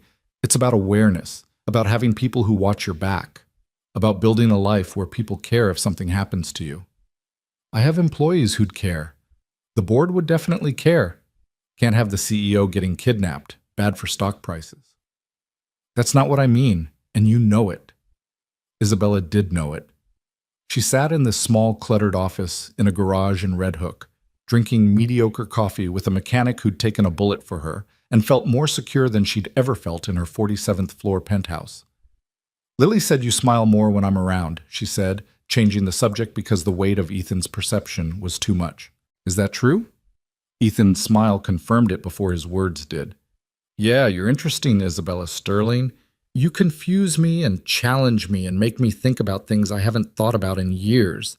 That's worth smiling about. I confuse you? Constantly. You're brilliant and cold and incredibly competent, but underneath that there's someone who grabbed a fire extinguisher despite being terrified, someone who stayed at a hospital for 5 hours to check on a mechanic she barely knew, someone who drove to Red Hook in the middle of a workday instead of staying in her tower. He squeezed her hand gently. I can't figure out which one is the real you, or if maybe they both are. I don't know either, Isabella admitted. I thought I knew exactly who I was, what I wanted, what mattered, how the world worked. But yesterday broke all of that, and now I'm sitting here and I don't recognize my own life anymore. Maybe that's not a bad thing. Maybe the life you had wasn't really living. Before Isabella could respond, raised voices erupted from the garage. Both she and Ethan stood, him wincing at the sharp movement, her instinctively moving toward the door. Ethan Carter? A woman's voice, sharp with distress. Please, someone said you were here. I need help. My daughter. They took my daughter. Isabella and Ethan emerged from the office to find a woman in her mid-40s standing in the garage entrance, disheveled and clearly distraught. She held a piece of paper in shaking hands, her eyes red from crying. Ma'am, I'm Ethan Carter. What's happened? Ethan's voice had shifted into that same calm command he'd used during the cafe shooting, instantly projecting authority and competence. My name is Natasha Volkov. The woman's accent was thick, Eastern European. My daughter Anya is missing, taken. The men who took her, one of them was my husband, ex-husband, Alexei Volkov. Isabella's blood turned to ice. Alexei Volkov, one of the men from yesterday's cafe shooting? Natasha's eyes widened as she registered Isabella's presence. You're the woman from the news, the CEO they were trying to take. Please, you must understand, my husband is a bad man, very bad. He works for terrible people, does terrible things. I left him 2 years ago, took Anya, tried to protect her, but now... Her voice broke. Now they have her. They say they will hurt her if I talk to police, if I tell anyone. But I heard about you, Mr. Carter, heard what you did yesterday, how you saved that little girl. Please, you have to help me save mine. Ethan exchanged a glance with Isabella, and she saw the same calculation happening behind his eyes that was running through her own mind. This was dangerous. This was way beyond anything they should be involved in. This was organized crime and kidnapping and exactly the kind of situation that got people killed. Mrs. Volkov, Ethan said gently, you need to go to the police. This is too dangerous for... The police will get her killed. These men, they have people everywhere. They know things before they happen. The only reason I came to you is because you're not police. Because you're just a mechanic who happened to be brave. Natasha thrust the paper at him. They sent this, instructions. They want money for her return, but I don't have that kind of money. Nobody I know has that kind of money, except... She turned to Isabella. No, Isabella said immediately. I'm not getting involved in a criminal ransom situation. That's insane. They have my little girl. Natasha's eyes filled with tears.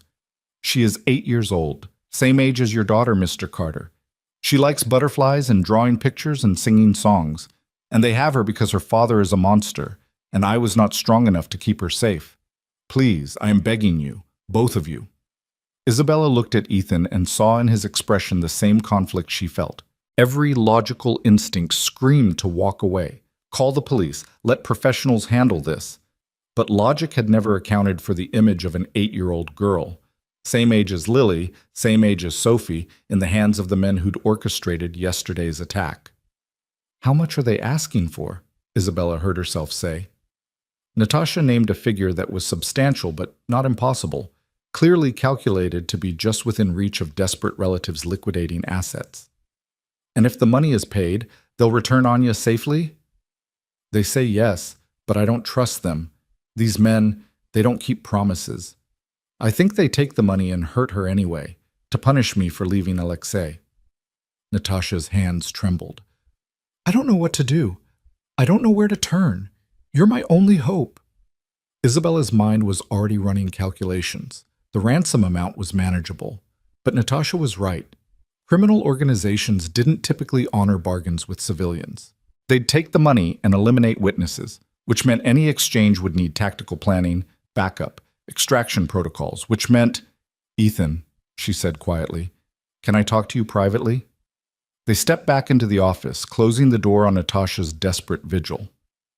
"You're thinking about doing this," Ethan said. Not a question.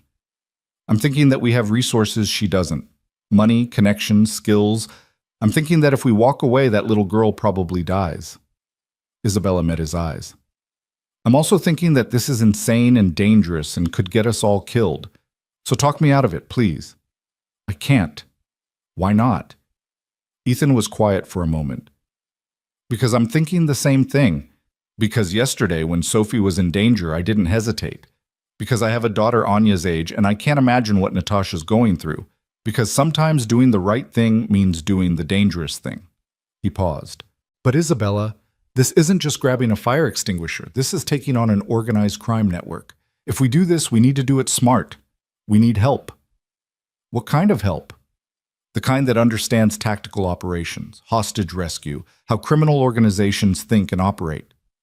Ethan pulled out his phone. "I know some people. Guys I served with. They're not military anymore, but they've got the skills. And they owe me favors." "How many favors?" "Enough." His expression grew serious. "But we need more than muscle. We need intelligence, where they're holding her, how many hostels, exit routes. We need financial forensics to trace the organization's structure. We need exactly what I built Meridian Capital to provide," Isabella finished. "Analysis, strategy, resource allocation. I can trace their money, map their operations, identify vulnerabilities. But Ethan, if we do this, if we really commit to this, there's no going back. We'll have made ourselves targets. My board will lose their minds. Your life, Lily's life, will be at risk.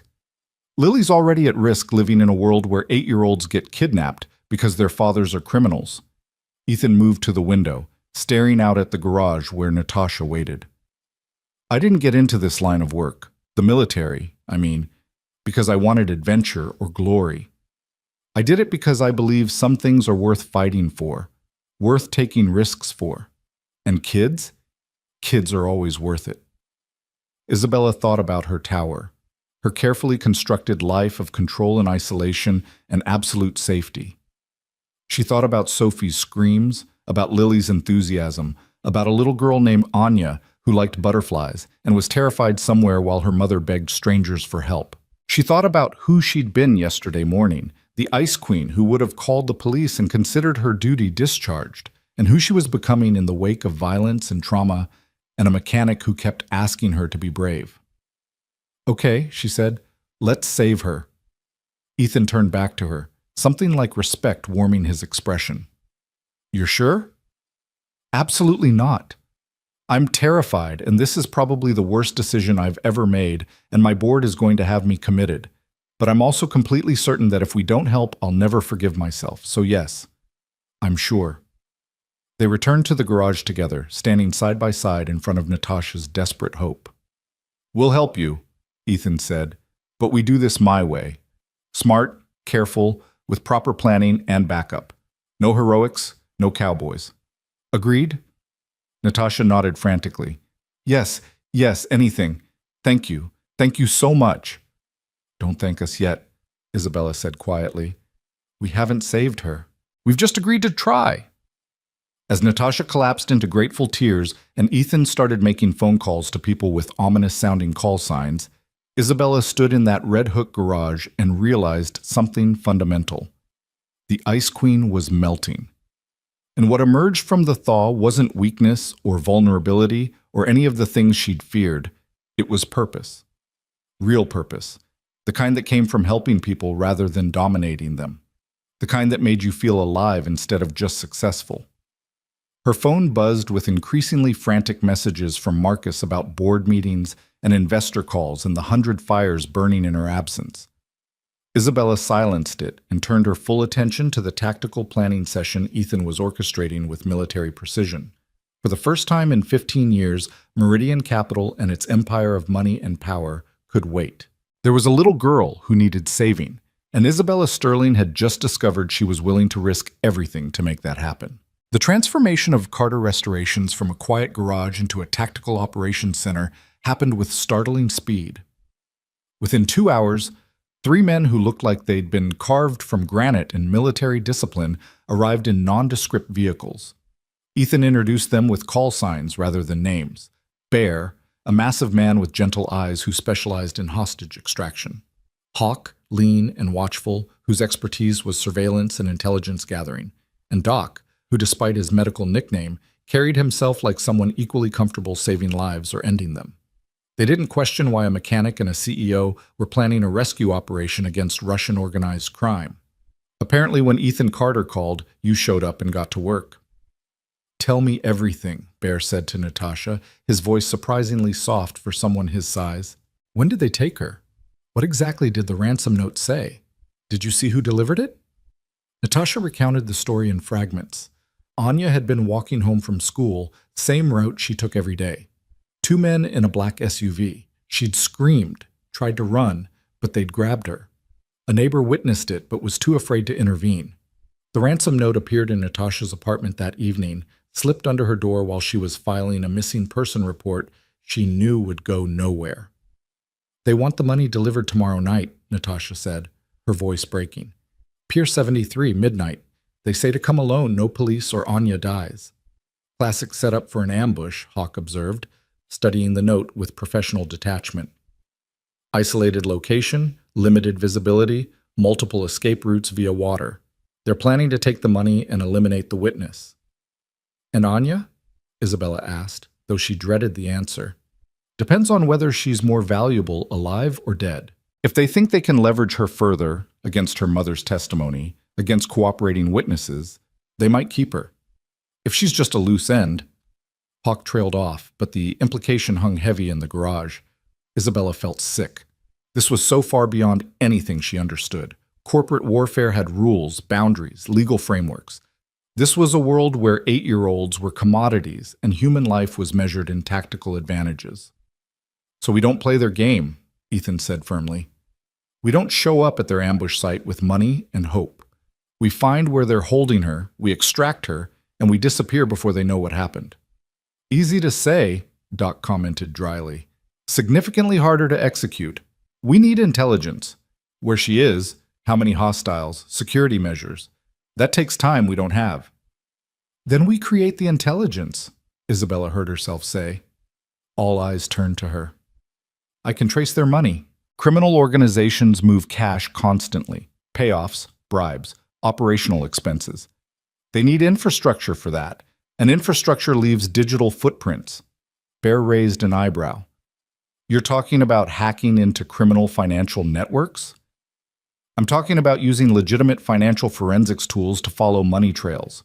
Meridian Capital has contracts with every major bank in New York.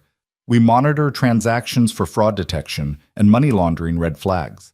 If this organization is operating in the city, they're using accounts I can access. Isabella pulled out her phone, already mentally cataloging resources. Give me their names. Any known associates, shell companies, properties. I'll find the money, and money always leads somewhere. That's illegal, Hawk pointed out. Multiple felonies, actually. Bank fraud, unauthorized access, violation of privacy laws. Only if we get caught. Isabella's smile was cold. And I didn't build a $7 billion empire by getting caught. Ethan studied her with an expression that mixed concern and something that might have been pride. Isabella, if you do this, you're crossing a line. There's no going back. I crossed that line when I grabbed a fire extinguisher and charged armed men. This is just a different kind of weapon. She met his eyes. I'm tired of building walls and counting money while the world burns. For once in my life, I want to use what I've built for something that actually matters. So either help me or get out of my way. The garage fell silent. Then Bear started laughing, a deep, rumbling sound that shook his massive frame. I like her. She's got steel. More like ice, Hawk murmured, but he was smiling too. All right, Ethan said. We do this together.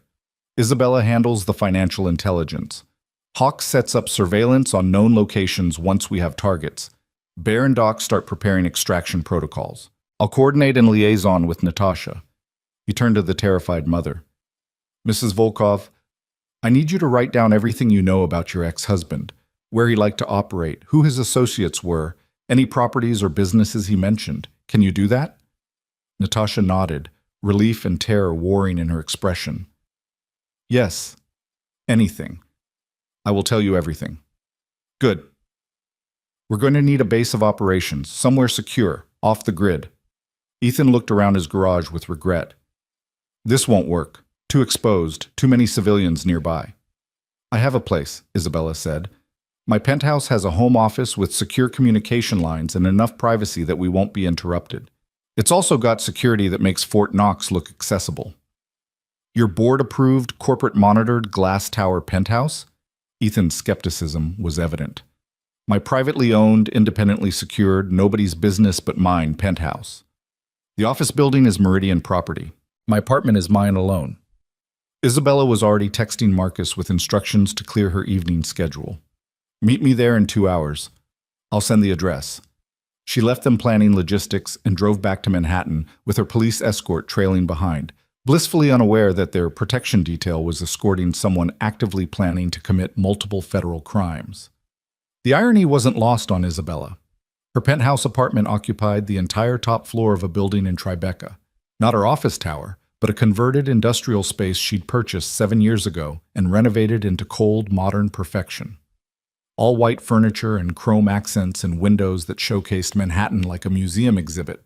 She'd designed it to be impressive and impersonal, a space where she could exist without the messiness of actual living. Looking at it now, Isabella saw it for what it was. Another tower, another wall, another way of keeping the world at a safe, sterilized distance. Well, that was about to change. She spent the next hour transforming her pristine dining room into a command center. The 12-foot table she'd never used for actual dining became a workspace. She set up her laptop, her tablet, and pulled files from her office server that technically required 14 levels of authorization to access. Then she started following the money. Alexei Volkov's name appeared in transaction records dating back 7 years, small amounts at first, then increasingly large sums moving through a network of shell companies registered in Delaware, Cyprus, and the Cayman Islands. Classic money laundering structure designed to obscure origin and destination. But whoever had set it up wasn't as clever as they thought.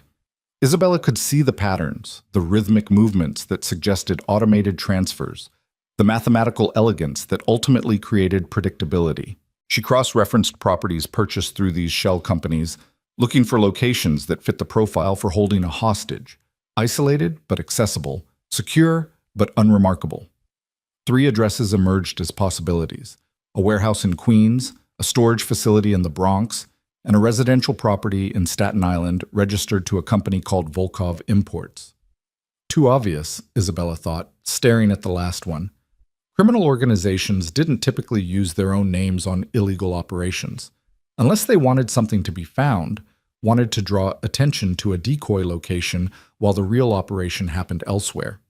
She dug deeper, following secondary connections, analyzing transaction timing, looking for anomalies. And there, a monthly payment to something called Riverside Storage Solutions that was always exactly $3,847. Not a round number, which meant it was probably real rent rather than a money laundering transfer. She pulled property records and found a small warehouse complex near the Brooklyn waterfront, registered to an LLC that, 17 layers deep, connected back to Volkov's network. That felt right. Waterfront access for fast escape, industrial area with low foot traffic, close enough to organize quickly, but far enough from typical criminal hotspots to avoid police attention. Isabella was still analyzing the location when her doorbell rang. She checked the security camera and saw Ethan, accompanied by his 3 military friends, waiting in her building's lobby. She buzzed them up, then stood in her pristine living room and tried to see it through their eyes. "Holy hell," Bear said when she opened the door. "This is an apartment?" "It's a monument to isolation and excess," Isabella replied. "But it has secure internet and no neighbors, so it'll serve our purposes. Come in." They filed past her, these men who specialized in violence and rescue, tracking their very different lives across her white carpet. Isabella found she didn't care about the carpet. She cared about the maps and files and intelligence she'd compiled. "I found her," she announced without preamble. "Or at least I found where I think they're holding her.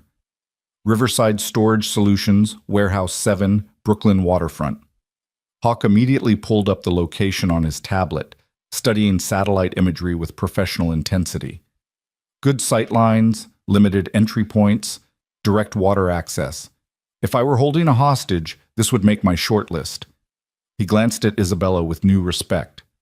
"How confident are you in this intelligence?" 80%.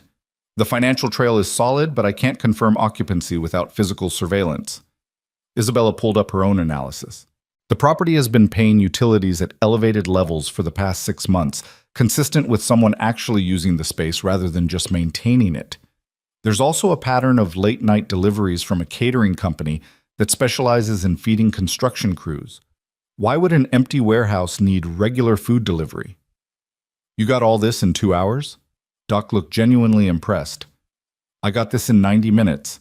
I spent the other 30 ordering us dinner. You can't plan a hostage rescue on empty stomachs." Isabella gestured to her kitchen, where several bags of Thai food were waiting. "Eat. We have work to do." They ate standing around her dining room table, which was now covered in maps and equipment and the detritus of tactical planning. Isabella found herself standing next to Ethan, their shoulders occasionally brushing as they studied Hawk's surveillance recommendations. "You're really good at this," Ethan said quietly. "The analysis, the strategic thinking. It's like watching you run a hostile takeover, except the target is criminal infrastructure instead of a company." "The principles are the same," Isabella replied. "Identify the target's vulnerabilities, allocate resources efficiently, execute with precision, minimize collateral damage. I've just never applied those principles to something that actually mattered before." "Your business matters." "Does it?" "I've spent 15 years making rich people richer, moving numbers around spreadsheets, destroying careers and calling it strategy. Yesterday, when those guns were pointed at me, I realized that none of it, not $1 of my $7 billion, could save me. Or that little girl, or anyone." She looked up at him. "You saved us. With nothing but training and courage and the willingness to risk yourself for strangers. What have I ever built that's worth that?" "You're building it now," Ethan said. "Every choice you've made since yesterday, staying at the hospital, coming to my shop, helping Natasha, using your skills to find Anya, that's building something that matters. You're building a life instead of just an empire." Before Isabella could respond, Hawk called them over to review the surveillance plan. He'd be doing a reconnaissance run that night, using night vision and thermal imaging to confirm occupancy and count hostiles. Bear and Doc would stage extraction equipment at a secondary location. Ethan would coordinate timing and communication, and Isabella would continue tracking the organization's financial movements, looking for any changes that might indicate they'd discovered the rescue attempt. "One more thing," Hawk said, his expression grave. "We need to discuss what happens if this goes wrong. If we walk into that warehouse and it's a trap, or if they've moved her, or if they've already—" He stopped, unwilling to finish that sentence in front of Natasha, who'd been sitting quietly in the corner, watching everything with desperate hope. "We need a contingency," Ethan agreed. "If the extraction fails, we disappear. No heroics, no last stands. We scatter and regroup." "What about Anya?" Natasha's voice was barely audible. If you cannot save her, what happens to my daughter? The question hung in the air, terrible and unanswerable. Isabella looked around at these men who'd seen combat, who'd faced impossible situations, and saw the same calculation in their eyes that she felt in her own heart. The odds weren't great. The intelligence wasn't certain. The risk of failure and the consequences of that failure were enormous. "We're not going to fail," Isabella said, with more confidence than she felt. "We're going to find your daughter, extract her safely, and make sure the people who took her face justice. That's not optimism. That's a commitment." Bear smiled slightly. Now she sounds like a commanding officer, all certainty and no room for doubt. "Fake it till you make it," Isabella replied. "Isn't that the secret to everything?" They worked through the night, refining plans and contingencies and backup contingencies. Lily appeared at one point, delivered by a neighbor who had no idea what was actually happening, and immediately attached herself to Isabella with the determined focus of an 8-year-old who'd decided someone was interesting. "Are you planning something secret?" Lily whispered, eyeing the maps and equipment with barely contained excitement. "Because this looks like movie stuff, like spy stuff. Are you guys spies? Is my dad a spy?" That would explain so much about why he's so weird about locks and always sits facing the door and— "Lily," Ethan interrupted gently, "how about you go watch a movie in the guest room? The adults need to finish some boring work stuff." Boring work stuff doesn't involve maps and people called Hawk and Bear. But Lily allowed herself to be redirected, not before stage whispering to Isabella. "Whatever you're doing, be careful. My dad's really important to me, and you seem important to him, so you're both important to me by default. That's transitive property. We learned about it in math."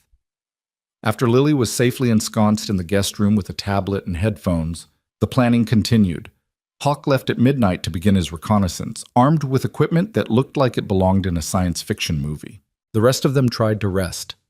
Doc and Bear taking turns sleeping on Isabella's couch, Ethan sitting at the dining room table reviewing extraction protocols, Natasha staring out the window at a city that held her daughter somewhere in its vast darkness. Isabella found she couldn't sleep either. She stood at her own window, looking out at the same view she'd looked at 1,000 times before, and saw it completely differently. All those lights, all those windows, each one a life being lived, a story unfolding, people facing their own crises and triumphs, and ordinary moments of existence.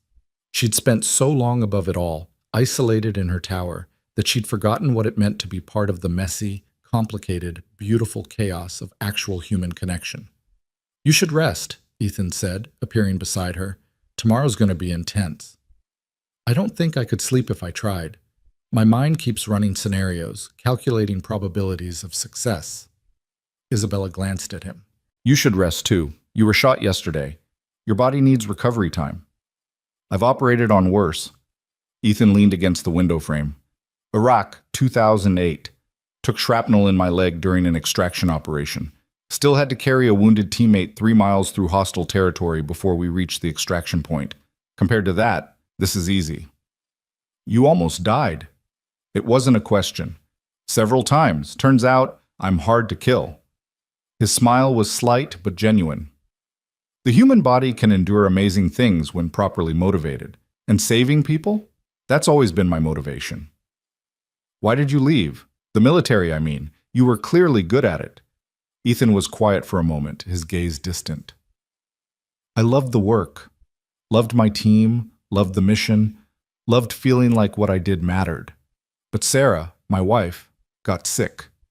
Stage 4 cancer, aggressive and fast-moving. The Army gave me compassionate leave, but it wasn't enough. She needed me. Lily needed me. And I realized that I'd spent years saving strangers while taking my own family for granted." His voice grew rough. "Sarah died 6 months after diagnosis. 6 months. And I'd spent 5 of those months deployed because I convinced myself the mission was more important. By the time I got home permanently, she was already gone." "Ethan, I'm so sorry." "Me too. But it taught me something important. You can't get time back. Can't prioritize the wrong things and expect a second chance. So I got out, found work that let me be present for Lily, and promised myself I'd never again sacrifice what actually mattered for what seemed important." He looked at Isabella. "That's why I intervened yesterday. Not because I'm a hero, but because I've learned that when you have the ability to help and you choose not to, you have to live with that choice forever. And I've got enough regrets already. Isabella felt something crack open in her chest. Not breaking, but opening, like a door she'd kept locked finally giving way. I've spent 15 years prioritizing the wrong things, building empires instead of relationships, collecting money instead of memories. I thought I was being strong, being independent, being successful, but really, I was just being afraid. Afraid of what? Of being like my parents. My father lost everything when I was 9. Hostile takeover, bankruptcy, complete financial collapse. I watched it destroy him, watched my mother's hands shake as she sold her jewelry to buy groceries, watched us lose our house, our security, our entire identity. And I promised myself it would never happen to me. I'd never be vulnerable, never be dependent, never be weak. Isabella's voice wavered.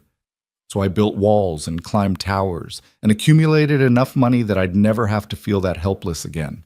But yesterday proved that money doesn't actually protect you from anything real. It's just an elaborate fantasy of control. So what are you going to do about it? Ethan's question was gentle but direct. I'm going to help save a little girl, and then I'm going to figure out what kind of person I actually want to be instead of just reacting to childhood trauma with increasingly expensive coping mechanisms. Isabella turned to face him fully. Thank you. For what? For seeing past the ice. For treating me like I was worth saving even when I was terrible to you. For showing me that strength isn't about walls and distance. It's about showing up for people even when it's terrifying. She hesitated, then added quietly, for making me want to be brave. Ethan's hand found hers in the darkness. You're already brave, Isabella. You just needed a reason to believe it. They stood like that for a while, hands linked, looking out at the city. And for the first time since she'd moved into this penthouse, Isabella didn't feel alone in her tower. She felt connected to this man, to the mission they'd undertaken, to the possibility that her life could be about more than just winning. Hawk returned at 4 a.m. with confirmation that made everyone's pulse spike. Thermal imaging showed 3 heat signatures in Warehouse 7, 2 adult-sized, 1 significantly smaller. Anya was there. The warehouse had minimal security, 2 men visible on rotation, no electronic surveillance systems beyond basic locks. It was almost too easy, which made everyone nervous. Could be a trap, Bear observed. Minimal security on a hostage site? Either they're incompetent or they want someone to try a rescue. Or they're arrogant, Isabella countered. They think Natasha is just a terrified mother with no resources. They don't expect military-grade opposition. She pulled up financial records. I've been tracking their communications, specifically large data transfers that might indicate planning or coordination. There's been nothing unusual in the past 12 hours, no sudden changes to their operational patterns. I think they genuinely believe they're in control. Arrogance is a tactical advantage, Ethan said. We use it. Hit them fast and hard before they realize they're under attack. He turned to Bear and Doc. Standard extraction protocol. I'll take point. Bear on cover. Doc on exit security. Hawk, you're overwatch with the van ready for immediate departure. And me? Isabella asked. You stay here with Natasha and Lily. This is the dangerous part, and you're not trained for... No. Isabella's voice was absolute. I'm not staying behind while you risk your lives for something I helped plan. I'm coming. Isabella, this isn't a boardroom negotiation. This is armed men who will shoot to kill. I know. I was there yesterday, remember? I know exactly what armed men willing to kill look like, and I'm still coming. She met his eyes with the same steel she'd used to dominate Wall Street. You can spend time arguing with me, or you can spend time teaching me what to do. Your choice. Ethan looked like he wanted to argue further, but Bear laughed and clapped him on the shoulder. You're not going to win this, brother. I recognize that expression. That's the face of someone who's made up their mind. Fine, Ethan said, though he didn't look happy about it. But you follow orders exactly. No improvisation, no heroics. If I say run, you run. If I say hide, you hide. If I say jump off a bridge, you ask how high on the way down. Clear? Crystal. Isabella felt adrenaline and terror mixing in her bloodstream. When do we move? Tomorrow night. They're expecting a midnight ransom exchange. We'll hit them at 11 while they're still preparing before they're fully alert. Ethan's expression was grim. Get some rest. All of you. We're going to need it. Rest proved impossible, but Isabella tried. She lay in her bed, staring at the ceiling, listening to the sounds of hardened warriors preparing for combat in her dining room. Somewhere in this city, an 8-year-old girl was terrified and alone. Somewhere, her mother was counting the hours until she might lose everything. Somewhere, armed men were planning violence. And Isabella Sterling, who'd spent 15 years insulated from all of it, was about to walk directly into danger by choice. The next day passed in a blur of preparation. Isabella went to her office just long enough to show her face and assure Marcus she was alive. The board sent increasingly frantic messages about security protocols and risk assessments that she ignored. Her usual schedule, meetings, calls, decisions, continued without her, and she discovered that Meridian Capital functioned perfectly well in her absence. Either her systems were that good, or her presence wasn't as essential as she'd believed. She suspected it was a combination of both, and that realization was simultaneously liberating and terrifying. She returned to her penthouse to find it transformed into something between a military base and a daycare center. Lily had apparently decided that everyone needed artwork to inspire them, so there were crayon drawings taped to the walls, warriors fighting dragons, princesses being rescued, and one particularly ambitious piece labeled Isabella the Brave that showed a stick figure with very tall hair wielding what appeared to be a fire extinguisher against bad guys. "She's very taken with you," Natasha said, appearing beside Isabella as she studied the artwork. "Lily, she talks about you constantly. Says you're like a superhero but in a suit." "I'm not a superhero. I'm just someone who's finally trying to do the right thing." "That is what superheroes are," Natasha said simply. "Regular people who choose to help when they could choose safety instead." She touched Isabella's arm. "Thank you. For everything. For believing me. For risking yourself. For giving me hope." "Thank me when we have Anya back safely," Isabella replied. But she squeezed Natasha's hand, acknowledging the gratitude even as she feared she couldn't live up to it. The hours crawled toward 11. Ethan provided Isabella with a bulletproof vest that was simultaneously heavier and less protective feeling than she'd expected. He showed her how to move quietly, how to breathe to control fear, how to follow hand signals. Doc gave her a crash course in field medicine, just the basics, how to apply pressure to wounds, how to stabilize someone for transport. Bear taught her his favorite prayer, the one he used before every operation. "God grant me the courage to do what's necessary, the wisdom to know when to stop, and the luck to survive my own stubbornness." Isabella found herself repeating it silently as they prepared to leave. They took 2 vehicles, Hawk driving the van with extraction equipment, Ethan driving a nondescript sedan with Isabella, Bear, and Doc. Lily stayed behind with Natasha, both of them watching from the window as the makeshift rescue team departed into the New York night. The drive to Brooklyn felt eternal and instantaneous simultaneously. Isabella watched the city slide past, her city, the place she'd conquered financially but never really known. They passed through neighborhoods she'd never visited, past lives she'd never imagined, until finally they arrived at the waterfront where warehouses loomed against the dark sky. "Final check," Ethan said, his voice taking on that command quality she'd first heard in the cafe. "Bear, you're on cover. Doc, secure the exit and watch for additional hostiles. Hawk, your overwatch and rapid extraction. Isabella, you stay with me. Your job is simple. When we find Anya, you take her and get her to Hawk's position. Don't stop, don't hesitate. Just run. Everyone clear?" A chorus of affirmatives. Isabella added her own, though her voice shook slightly. They approached Warehouse 7 with tactical precision, moving through shadows like ghosts. Isabella tried to remember everything Ethan had taught her: quiet steps, controlled breathing, awareness of her position relative to cover. Her heart hammered so hard she was certain everyone could hear it, but she kept moving forward. Bear disabled the exterior lock with tools that looked like they belonged in a spy movie. The door swung open silently. Someone had oiled the hinges recently, which suggested regular use. Good sign. Meant the intelligence was solid. Inside, the warehouse was dimly lit by emergency lighting, casting everything in sickly yellow. Industrial equipment created shadows and blind spots, perfect for ambush, terrible for navigation. Ethan moved forward with his weapon raised, each step measured and purposeful. Isabella followed, feeling absurdly aware of her own mortality.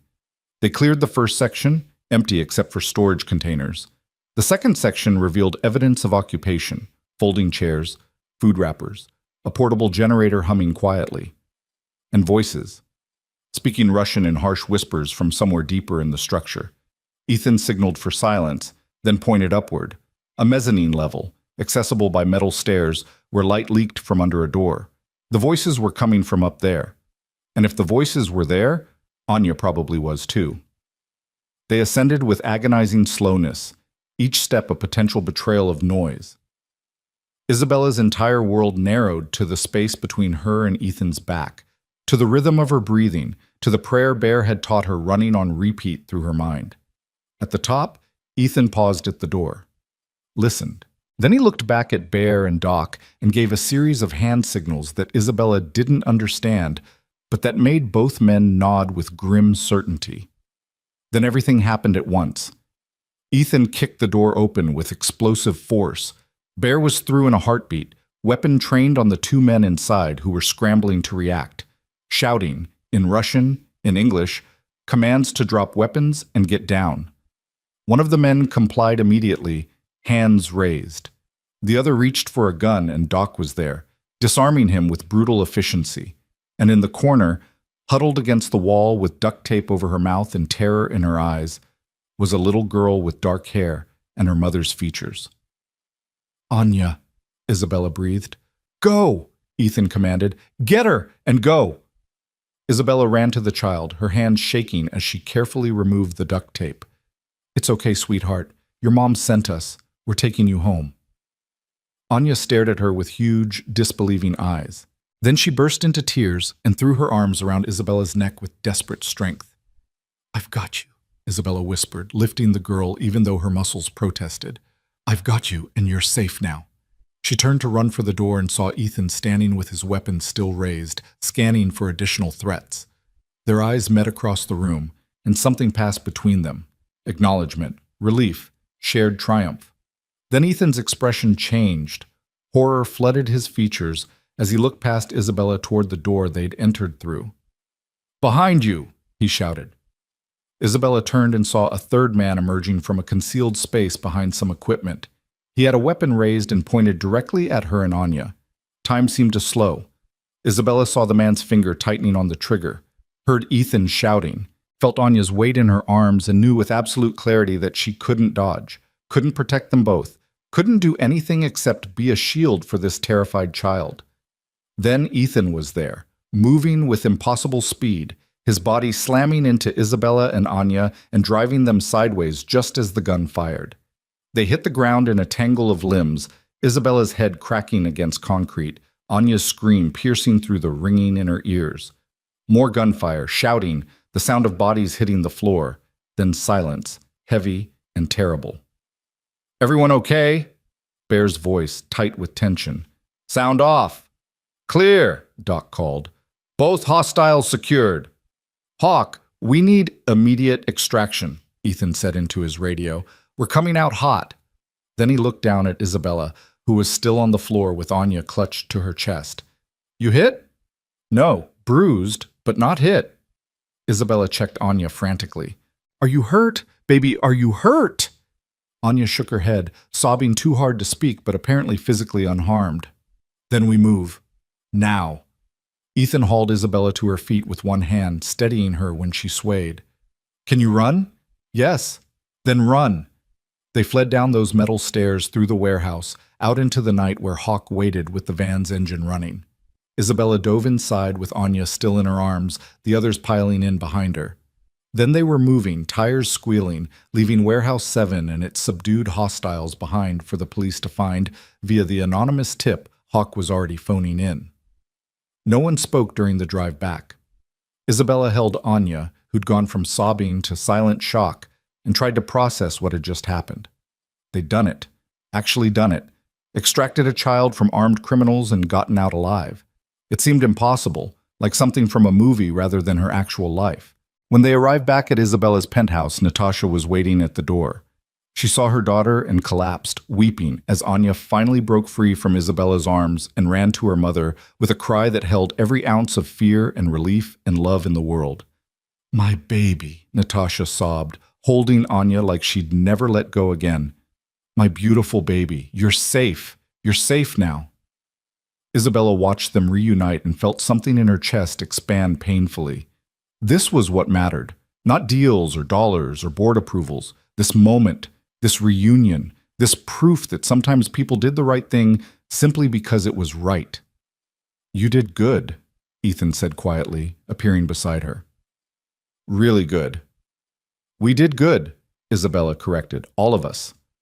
But the victory felt hollow somehow, because she'd seen Ethan's face when that gun was pointed at her, seen him throw himself into danger without hesitation. And she realized with startling clarity that somewhere between the cafe shooting and this warehouse raid, between coffee conversations and tactical planning, something had fundamentally changed. She cared about this man, deeply, in ways that terrified her more than armed criminals ever could. Before she could examine that thought further, her phone exploded with notifications, 20 missed calls, 50 texts, and one email from Richard Brennan with the subject line, "Emergency board meeting demanded." Reality was calling, and Isabella Sterling, who just committed multiple felonies to rescue a kidnapped child, had to figure out how to explain to her board why their CEO had vanished for 2 days to play vigilante. She looked at Ethan, at Bear and Doc and Hawk, at Natasha and Anya wrapped in each other's arms, at Lily appearing sleepily from the guest room demanding to know if everyone was okay. Then she looked at her phone and the waiting judgment of her carefully constructed empire. And for the first time in her life, Isabella knew exactly which one mattered more. The emergency board meeting was scheduled for 8 the following morning, which gave Isabella exactly 4 hours to sleep, shower, and prepare for what would likely be either her finest moment or complete professional destruction. She chose the latter time frame wisely, forgoing sleep entirely in favor of building the most important presentation of her career. Natasha and Anya had left around 3 in the morning, escorted by Hawk to a safe house he maintained for exactly these kinds of situations. The mother and daughter would stay hidden until the police finished processing the warehouse arrest and determining whether additional threats existed. Bear and Doc had departed shortly after, melting back into whatever lives they lived when not rescuing kidnapped children. That left Ethan, who'd refused to leave despite Isabella's insistence that he needed rest. He sat at her dining room table, still covered in tactical maps and equipment, drinking coffee and watching her work with that steady, assessing gaze that had become familiar over the past 3 days. "You're going to tell them the truth," he said. Not a question. All of it. Isabella didn't look up from her laptop, where she was compiling evidence with the same meticulous precision she'd once used to destroy competitors. The cafe shooting, the kidnapping, our investigation and rescue operation, every single detail, including the multiple felonies I committed accessing financial records without authorization. "They'll crucify you." "Probably." Isabella's smile was sharp. "But they'll have to do it publicly, which means the story gets out. And the story is that their CEO used her resources to save a kidnapped child. That's going to be very hard to spin as villainous, regardless of the legal technicalities." Ethan was quiet for a moment. "You're weaponizing public opinion against your own board." "I'm ensuring they understand the cost of removing me exceeds the cost of supporting me. It's basic risk assessment." She finally looked up at him. "You think I'm being calculating. I think you're being brilliant, also terrifying, possibly both simultaneously." He stood and walked to where she sat, placing his hands on her shoulders with gentle pressure. "But I also think you're exhausted and running on adrenaline and need to sleep before you face 12 people who want your head on a pike." "I can't sleep. Every time I close my eyes, I see that gun pointed at Anya. See your face when you realized we were in danger. See," Isabella's voice caught, "see you throwing yourself between us and that bullet, again. Why do you keep doing that?" "Doing what?" "Risking yourself for me, for strangers, for people who don't deserve that kind of sacrifice." She turned in her chair to face him. "You could have been killed yesterday. That man had a clear shot and you didn't even hesitate." "No," Ethan agreed quietly. "I didn't." "Why?" He crouched down so they were eye level, his hands moving from her shoulders to frame her face with surprising gentleness. Because in the 3 days I've known you, Isabella Sterling, you've become someone I can't imagine the world without. Because you're brilliant and brave and fighting so hard to become someone you're proud of. Because when I look at you, I see someone worth protecting, worth believing in, worth... He stopped, seeming to reconsider his words. Worth everything. Isabella felt her carefully constructed composure crack completely. That's insane. You barely know me. 3 days ago, I was terrible to you, called you just a mechanic, like that was something shameful. Dismissed everything you said because you didn't fit into my narrow definition of valuable.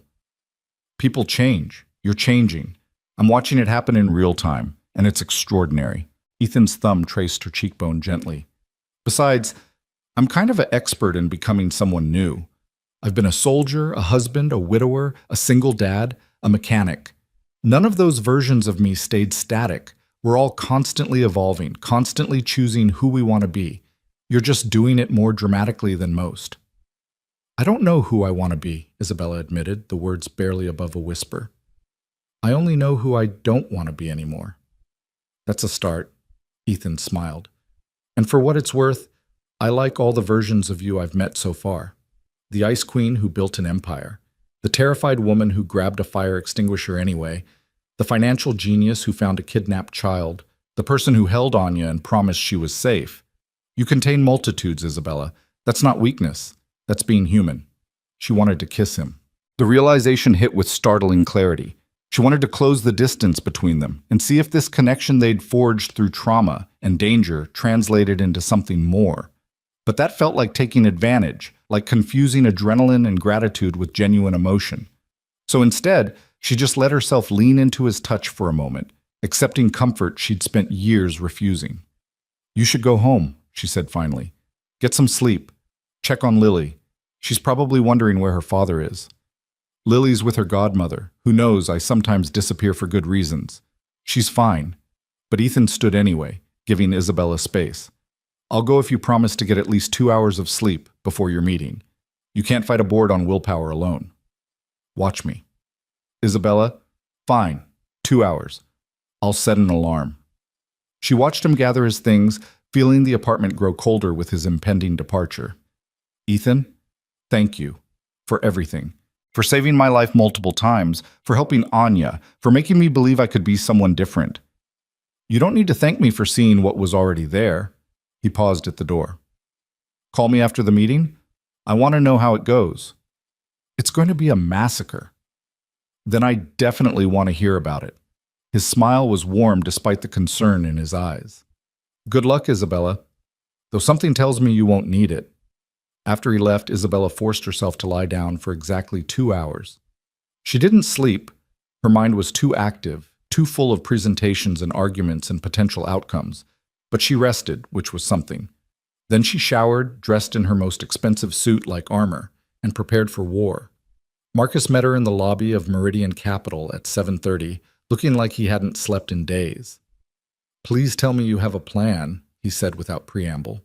Because the board is calling for your resignation. Brennan's leading the charge, claiming you've become a liability, and that your recent behavior demonstrates instability and poor judgment. Richard Brennan can choke on his own vendetta, Isabella replied calmly. I have a plan. It's risky and potentially career-ending, but it's a plan. That's not reassuring. It's not meant to be. She stepped into the elevator, Marcus scrambling to follow. How many board members are on Brennan's side? At least 7. Margaret Chen and 3 others are undecided. The remaining 2 seem inclined to support you, but they're waiting to hear your explanation before committing. Marcus pulled up his tablet.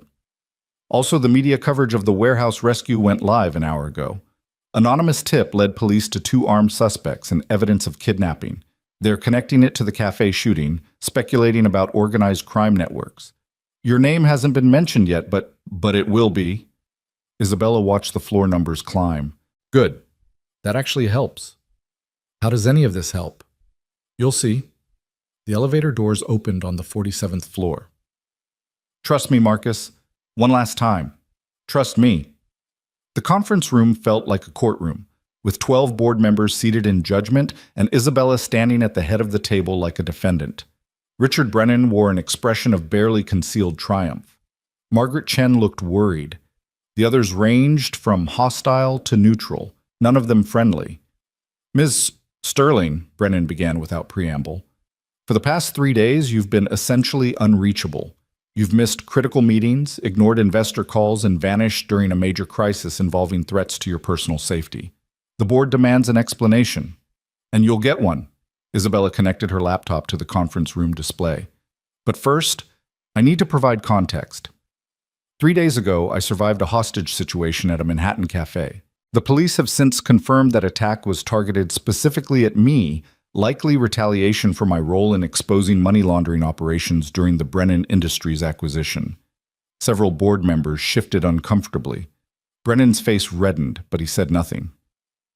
"That same evening, I was approached by a woman whose daughter had been kidnapped by the same criminal organization that orchestrated the cafe attack. She begged for help, knowing the police couldn't act without endangering her child. I had a choice: ignore her and return to my comfortable tower, or use the resources and expertise at my disposal to help." Isabella pulled up the first slide, financial transaction data meticulously documented. "I chose to help.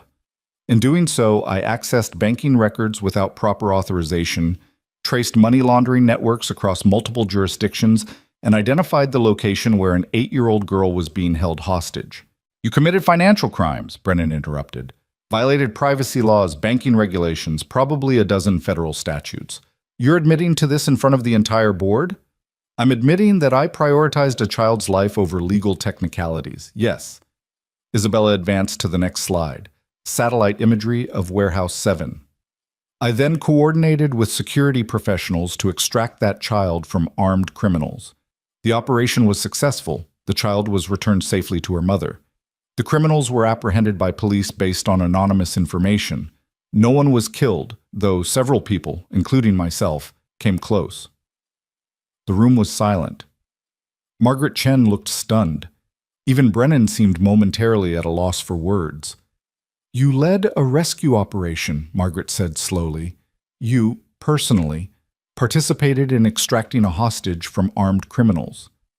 With professional help, yes. I'm not claiming to be Rambo, but I used my analytical skills to find her, my financial resources to fund the operation, and my willingness to take risks to ensure a terrified child got to go home." Isabella met each board member's eyes in turn. "I broke laws. I endangered myself. I disappeared for 3 days without properly notifying you. All of that is true, but I also saved a life.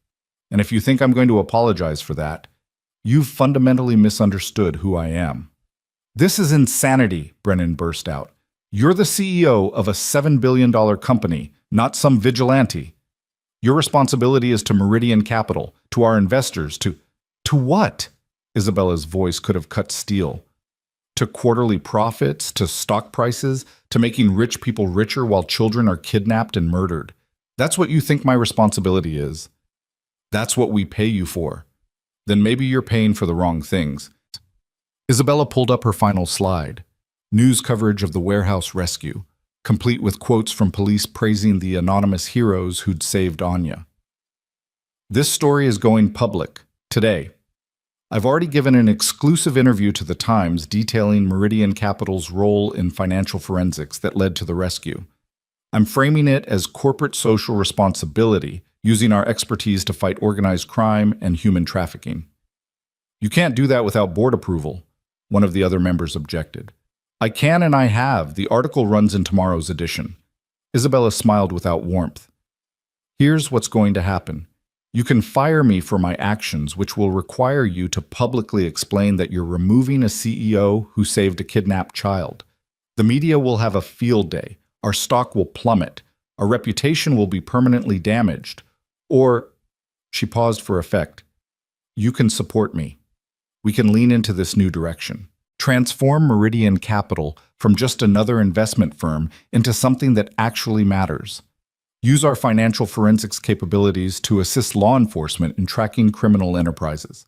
Establish a division dedicated to fighting money laundering and human trafficking." "That's not our business model," Brennan said flatly. Then we change the business model. We evolve or we become irrelevant. Isabella leaned forward. The world is changing. Corporate social responsibility isn't just good PR anymore. It's expected, demanded. Companies that only care about profit are being left behind. But companies that demonstrate genuine commitment to making the world better, they're thriving. They're attracting the best talent, the most loyal customers, the investors who understand that long-term value comes from purpose, not just profit. Margaret Chen was nodding slowly. You want to turn us into a force for good while maintaining profitability.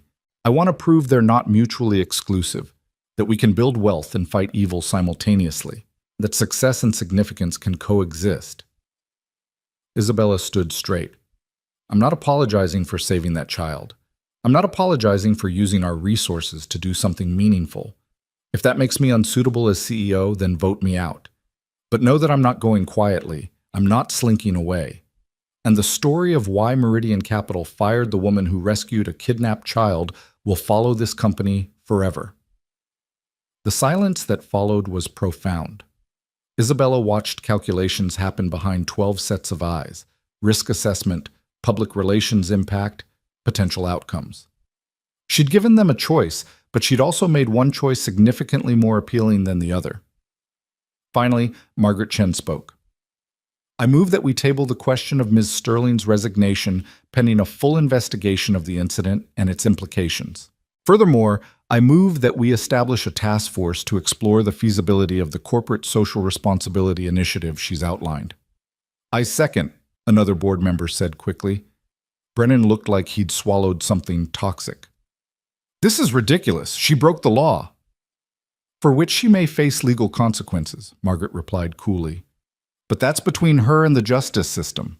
Our question is whether her actions benefit or harm this company, and I'm increasingly convinced they benefit us, both financially and reputationally.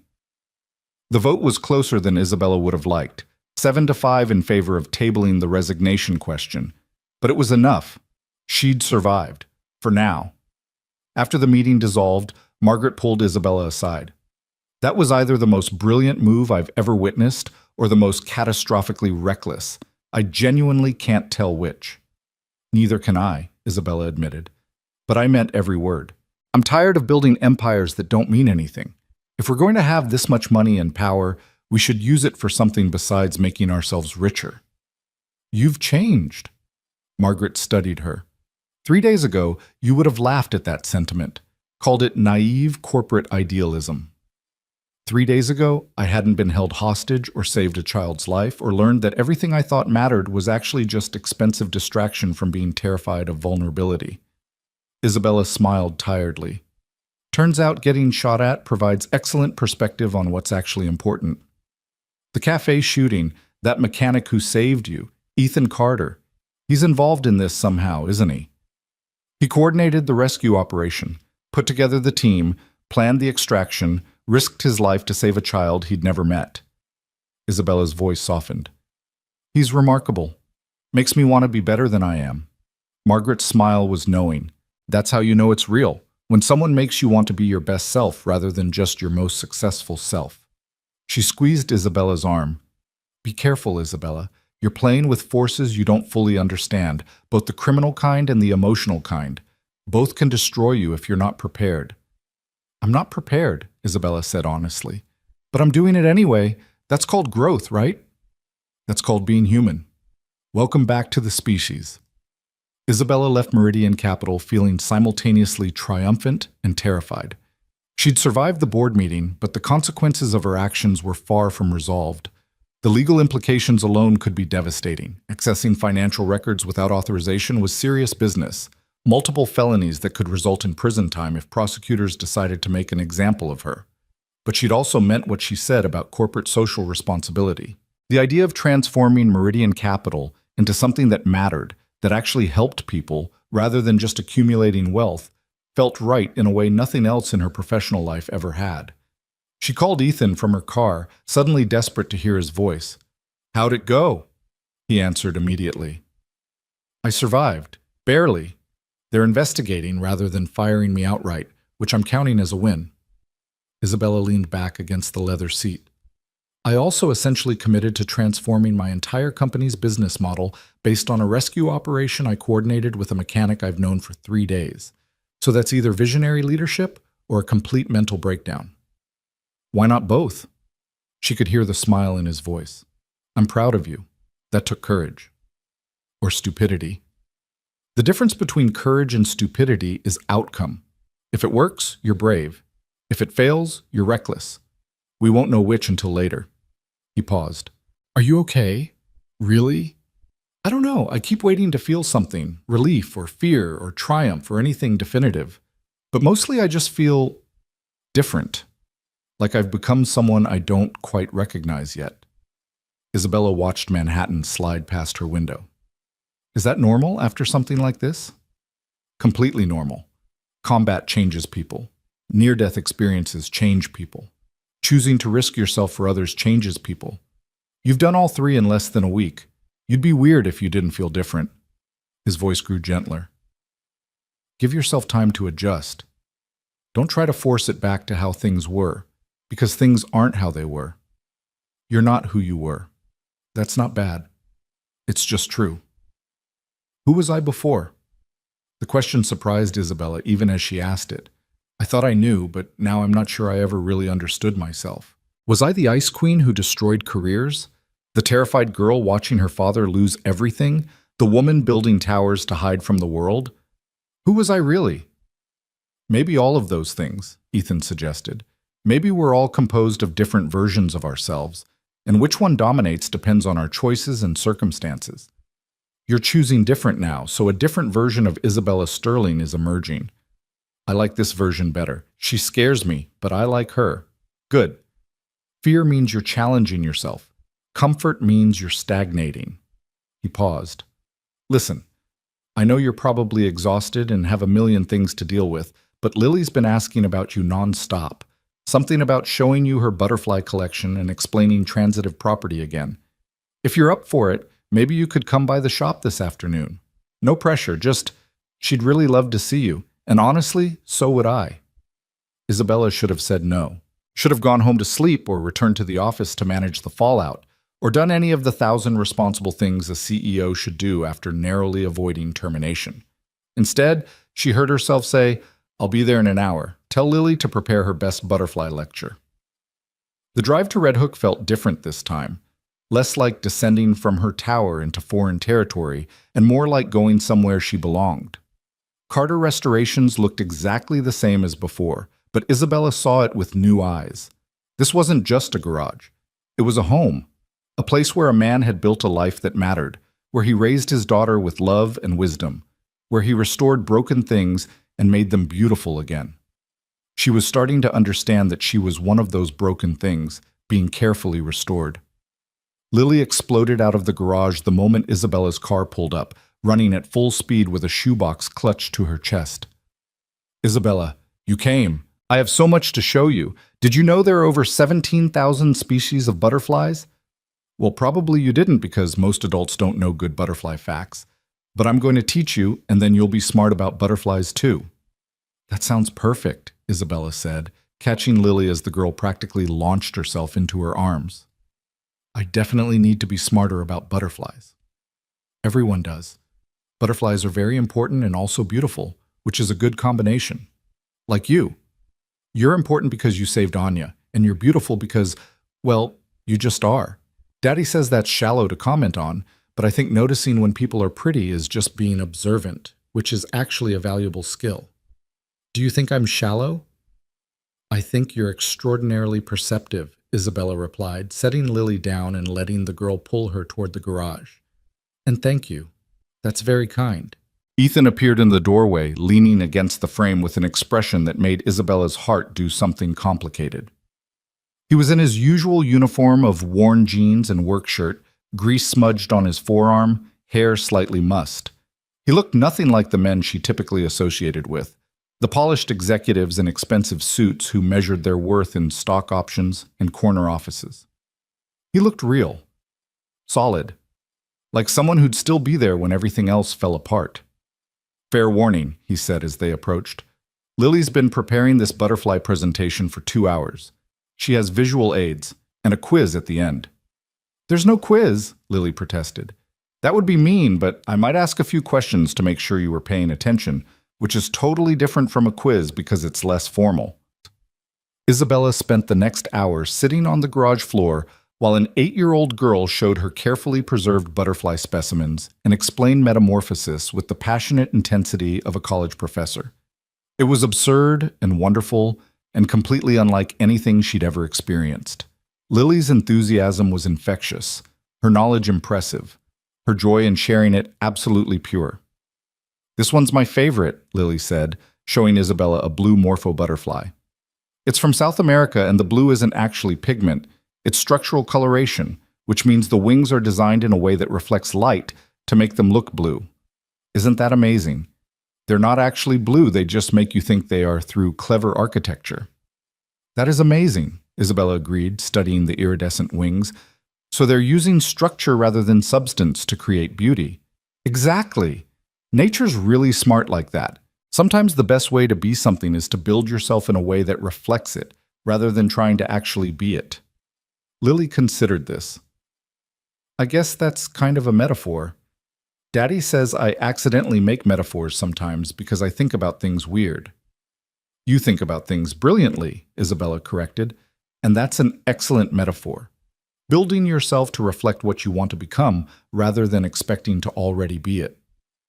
See, I told you she was smart, Lily said to her father, who'd been listening from his workbench with barely suppressed amusement. Can we keep her? Lily, Ethan said, his voice carrying gentle reproach even as he smiled.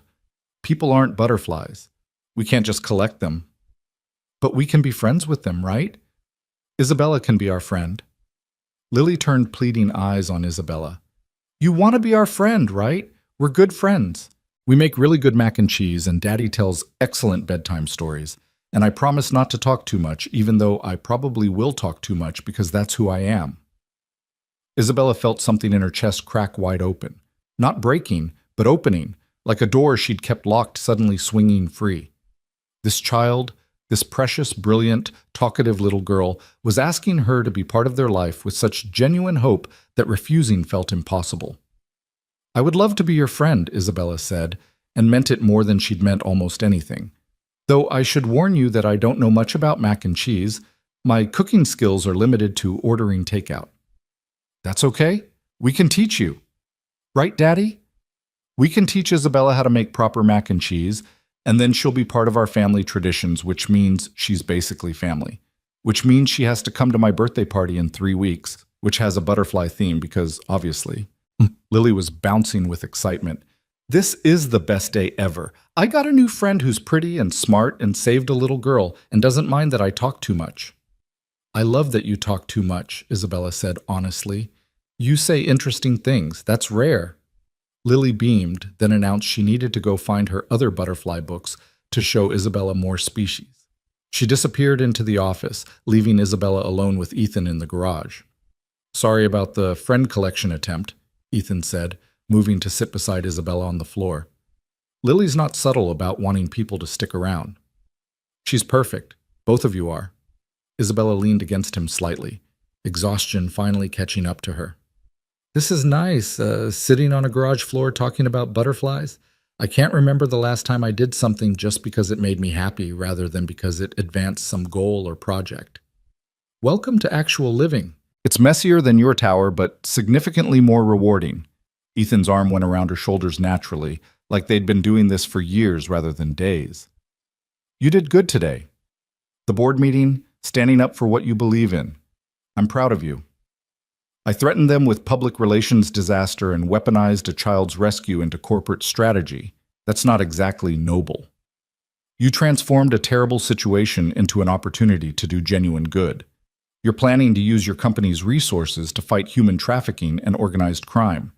That's absolutely noble, regardless of the tactics you use to make it happen. He squeezed her shoulder gently. Don't diminish what you're doing, Isabella. You're choosing to matter. That takes courage. I'm terrified, she admitted quietly, of the legal consequences, of failing, of letting down people who are counting on me, of this, she gestured between them, whatever this is that's developing between us. I'm terrified of all of it. Good. If you weren't scared, it would mean you didn't understand the stakes. Ethan turned slightly so he could see her face. But fear doesn't mean you stop. It means you acknowledge the risk and choose to move forward anyway. That's what courage actually is. Is that what you did? When your wife was sick? Just acknowledge the fear and move forward? Ethan was quiet for a moment. I tried. Didn't always succeed. There were days I wanted to run, to hide, to pretend it wasn't happening. But Sarah needed me. Lily needed me. So I stayed present, even when it was excruciating, even when watching her fade was the hardest thing I'd ever done. His voice roughened slightly. Losing her taught me that everything ends, every good thing, every relationship, every moment of happiness. It all ends eventually. So the question becomes, do you avoid connection to avoid loss? Or do you embrace what you can have for as long as you can have it, and accept that the pain of losing it is the price of having it at all? That's a terrible cost-benefit analysis, Isabella said, but she was smiling through unexpected tears. The pain of loss should logically outweigh the temporary joy of connection. Except it doesn't. Not when the connection is real. I'd go through losing Sarah again, experience every agonizing moment of that grief, if it meant I got to have our years together. Worth it, every time. He brushed a tear from Isabella's cheek with his thumb. You're worth it too. Whatever this is developing between us, whatever risks it carries, I think it's worth it. But that's my assessment. You have to make your own. Isabella looked up at him, this mechanic who'd saved her life, who'd shown her what actual courage looked like, who'd made her want to be someone worth knowing. And she made a choice that terrified and exhilarated her in equal measure. She kissed him. It wasn't dramatic or particularly graceful, just a simple press of her lips to his, a question and an answer and a declaration all at once. Ethan responded immediately, his hand cradling her face, deepening the kiss with surprising gentleness.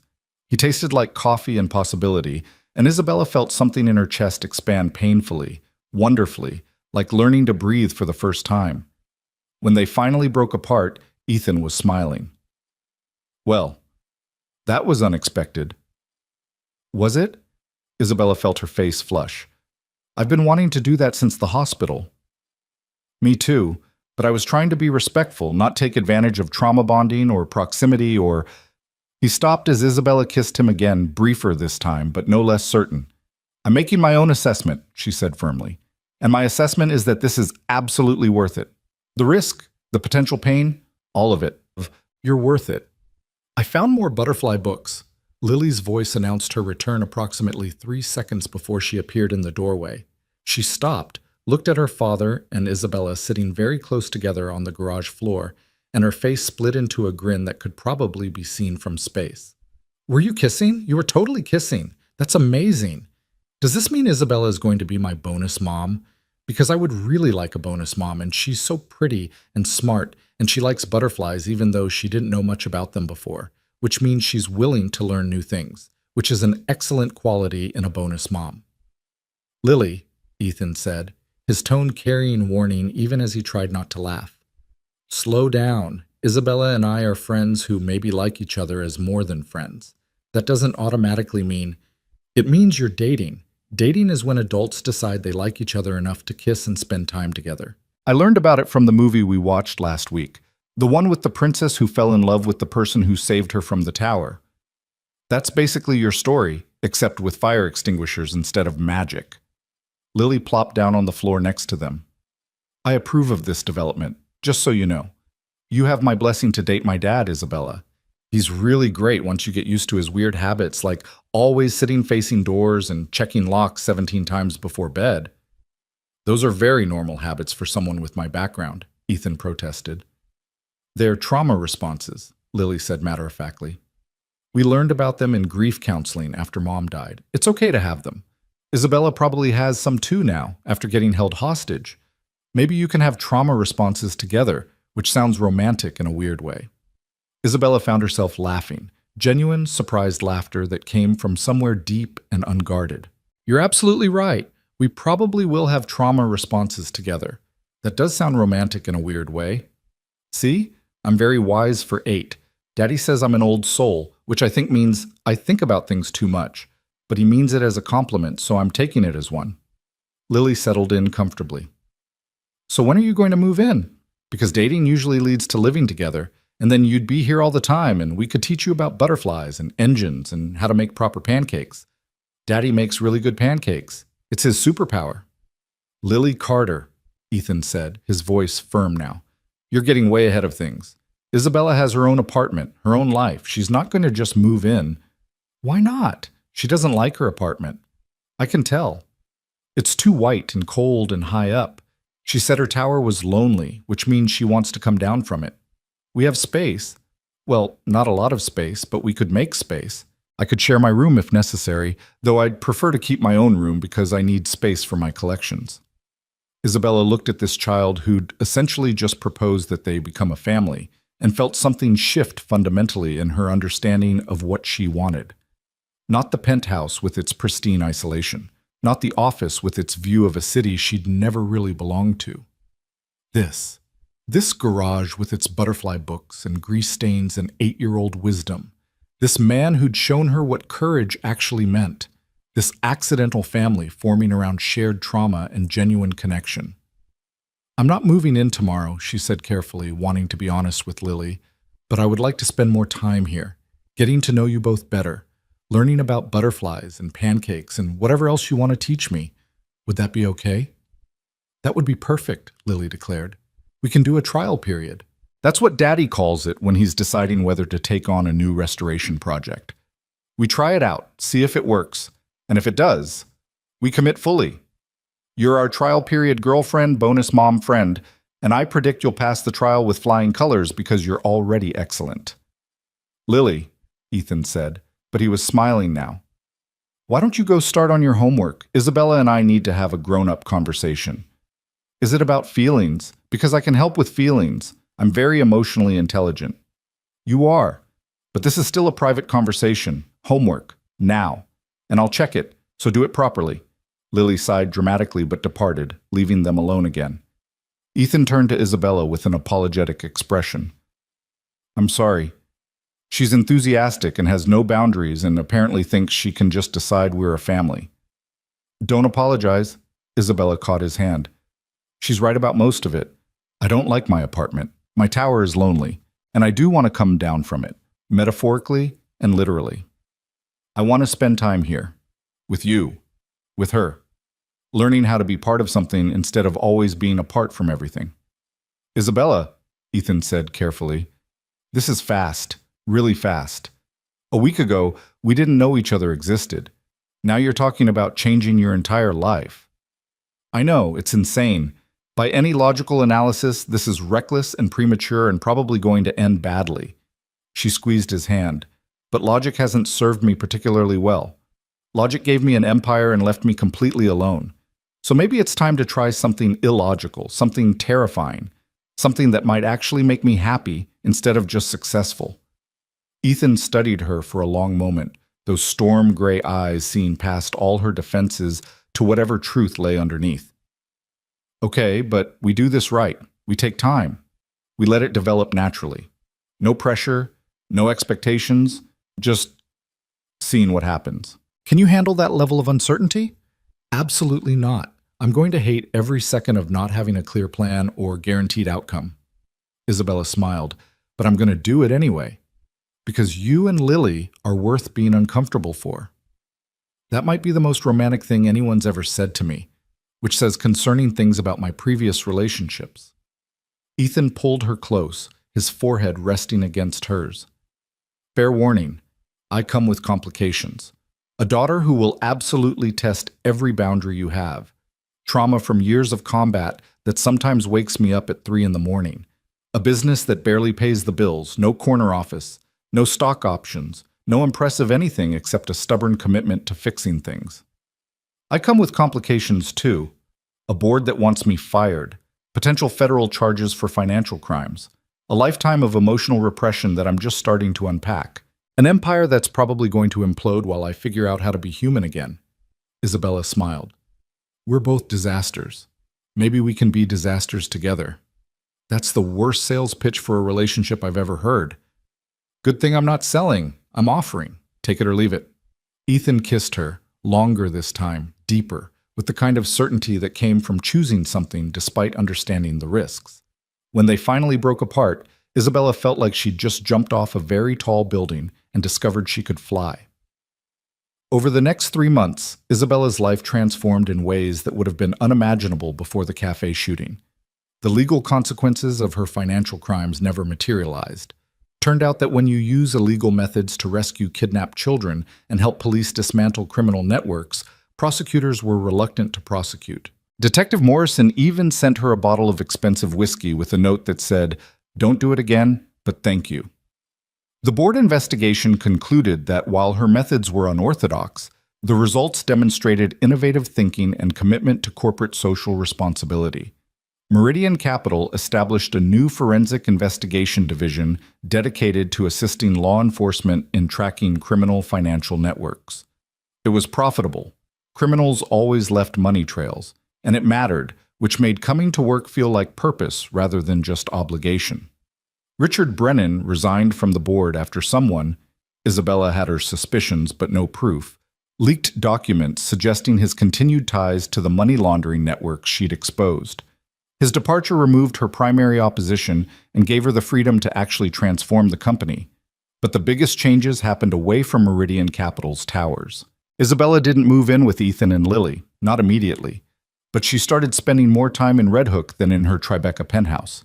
Started learning how to make pancakes and macaroni and cheese, started attending Lily's school events and helping with homework, started understanding that family wasn't about dramatic declarations or legal documents. It was about showing up consistently, caring genuinely, choosing to be present even when it was inconvenient or uncomfortable. Lily's trial period assessment, delivered with characteristic seriousness 6 weeks in, was, "You pass. You're officially our person now. We're keeping you." Isabella cried when she heard that, actual tears which Lily found fascinating and slightly alarming until Isabella explained they were happy tears, which led to a lengthy discussion about emotional complexity that somehow circled back to butterflies and metamorphosis. Natasha and Anya had coffee with Isabella once a month, a tradition that started with gratitude and evolved into genuine friendship. Watching Anya heal from her trauma, seeing her smile return and her mother's fear gradually recede, reminded Isabella why she'd chosen to help in the first place. Some things were worth every risk. The media coverage of the CEO vigilante eventually died down, replaced by other scandals and stories, but it had lasting impact. Suddenly, Isabella Sterling wasn't just the Ice Queen of Wall Street, she was someone who'd actually done something meaningful. Her social media presence exploded with people inspired by her transformation. She received hundreds of letters from people facing impossible situations, asking for help she couldn't always provide, but tried to offer anyway. She hired Bear, Hawk, and Doc as security consultants for Meridian Capital's new forensics division. Turned out that translating military tactical expertise into corporate security strategy was surprisingly lucrative and significantly more ethical than some of their previous post-military work. They became a strange but effective addition to her company, bringing skills and perspectives that transformed how they approached problems. Sarah called every week to mock her gently about the matchmaking disaster that had somehow resulted in the best thing that ever happened to both of them. "I'm taking full credit," she'd say. "I brought you two together. That you nearly died in the process is just details." And Ethan. Ethan became her foundation in ways that terrified and steadied her simultaneously. He didn't fix her. She was learning that people didn't need fixing, just accepting. But he made her feel safe enough to keep changing, to keep choosing courage over comfort, to keep building a life that actually meant something. On a Saturday morning in March, 6 months after the cafe shooting, Isabella woke up in Ethan's apartment. Not her sterile penthouse, but the lived-in, messy, wonderfully chaotic space above the garage. She could hear Lily singing off-key in the kitchen while Ethan made his famous pancakes. She could smell coffee and butter and the particular scent of motor oil that permeated everything in this place. She got up and joined them, wearing one of Ethan's old army t-shirts and sleep pants, her hair a mess, no makeup, completely unlike the polished CEO who used to armor herself in designer suits before facing the world. "Morning," Ethan said, flipping a pancake with professional efficiency. "Sleep okay?" "Better than I ever did in my tower." Isabella poured herself coffee, then kissed him briefly, casual domesticity that still felt revolutionary. What's the plan today? Lily has a birthday party at noon, Ethan said. Then I need to finish the carburetor rebuild on the '69 Camaro. What about you? Office work? Actually, I was thinking about canceling my Tribeca lease. Isabella said it casually, but her heart was pounding. Seems silly to keep paying for an apartment I never use. Lily's head whipped around. Does that mean you're moving in? Like officially moving in? Because I have opinions about how we should rearrange your stuff and where we can put your butterfly collection. Oh wait, you don't have a butterfly collection yet, but we can fix that. And this is so exciting I might explode. Lily, breathe, Ethan said automatically. Then he looked at Isabella with an expression that mixed surprise and joy and something deeper. You're serious? Terrifyingly serious. My lease is up next month, and I've been thinking that keeping it is just maintaining an escape route, a way to run if this gets too scary or too real or too anything. Isabella set down her coffee. But I don't want an escape route. I want this. You two. Pancakes on Saturday mornings and homework help and motorcycle parts in the living room. I want messy and real and terrifying instead of perfect and isolated and safe. That's the most beautiful thing I've ever heard, Lily declared. You should write greeting cards. I want messy and real and terrifying with you as an excellent relationship motto. Can that be our family motto? Can we get it embroidered on something? We are not embroidering that on anything, Ethan said, but he was moving toward Isabella, pulling her into his arms with the kind of certainty that came from knowing exactly what he wanted. Are you sure? Because moving in is big. There's no trial period after this. This is commitment. I know, I'm sure. Isabella looked up at him. 3 days after I met you, I risked everything to help a stranger. I committed felonies, defied my board, participated in a hostage rescue despite having no relevant skills. If I could do all that based on instinct and courage, I can certainly commit to living with the man I love and his incredible daughter. You love him? Lily's squeal was probably audible in Connecticut. You said it! You love him! That's stage 5 in relationship development, which I learned about from extensive research, which means you're committed and we're officially a family and this is the best day of my entire life. I love him, Isabella confirmed, keeping her eyes on Ethan. I love both of you. More than I knew I could love anything. More than money or success or safety. You saved me. Not just from those gunmen, but from the tower I'd built around myself. You showed me what actually matters. And I want to build a life that reflects that understanding. Ethan kissed her thoroughly, unconcerned that his daughter was watching and providing running commentary about proper technique and whether this qualified as a movie-worthy kiss. When they finally broke apart, there were tears on his face. I love you too, he said simply. Both of us do. Welcome home, Isabella. Home. The word had never meant anything to Isabella before.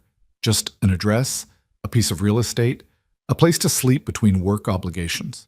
But looking around this small apartment above a garage in Red Hook, with its mismatched furniture and Lily's butterfly drawings and the lingering smell of pancakes, she finally understood what home actually was. It wasn't a place. It wasn't a tower or a penthouse or a carefully curated space designed to impress. Home was people who saw you completely and loved you anyway. Home was choosing to show up, to be vulnerable, to risk your heart on the impossible chance that connection was worth any cost. Home was here. So, Lily said, already pulling out a notebook covered in stickers, we need to make a moving plan. You have a lot of stuff in that apartment, and we need to figure out what to keep, what to donate, and what to burn ceremonially to mark your transformation from Ice Queen to regular person who lives in a garage apartment with us. I vote we burn at least 3 expensive designer things. It'll be symbolic. We're not burning anything, Ethan said firmly. Fine, but we're definitely donating some of those white furniture pieces because they look uncomfortable and also kind of sad. Furniture shouldn't look sad. Furniture should look friendly and welcoming. Isabella listened to them debate her furniture's emotional state and felt something she'd been missing her entire adult life. Joy. Simple, uncomplicated joy at being part of something bigger than herself. At being chosen and choosing in return. At trading her tower for a garage apartment and somehow gaining everything that actually mattered. Her phone buzzed. Marcus, with the daily crisis report. But instead of immediately responding, Isabella silenced it. The crisis could wait. Meridian Capital could wait. The empire she'd built could function without her constant attention for one morning. Right now, she had more important things to do, like eating pancakes with her family, like helping Lily plan a ceremonial donation of sad furniture, like kissing Ethan Carter and feeling grateful for armed gunmen who'd shattered her world so completely that she'd been forced to rebuild it into something actually worth living. Years later, when people asked Isabella Sterling about her transformation from Wall Street's ice queen to someone who actually seemed happy, she'd think about that morning, about pancakes and butterfly lectures, and the moment she chose messy reality over perfect isolation. She'd think about a cafe shooting that should have broken her but instead became the catalyst for everything good in her life. About a mechanic who'd seen past her armor to the terrified woman underneath and decided she was worth saving. About an 8-year-old girl who'd declared them family and refused to accept any other reality. She'd think about towers and walls and all the ways people imprisoned themselves in pursuit of safety, never realizing that the only real security came from connection, from being brave enough to let people in despite knowing they could hurt you. And she'd smile, genuine, unguarded, the smile of someone who'd finally learned that falling wasn't failure. Falling was just the first step toward learning how to fly. The mechanic, the CEO, and the moment that changed everything. It wasn't a fairy tale. It was better. It was real.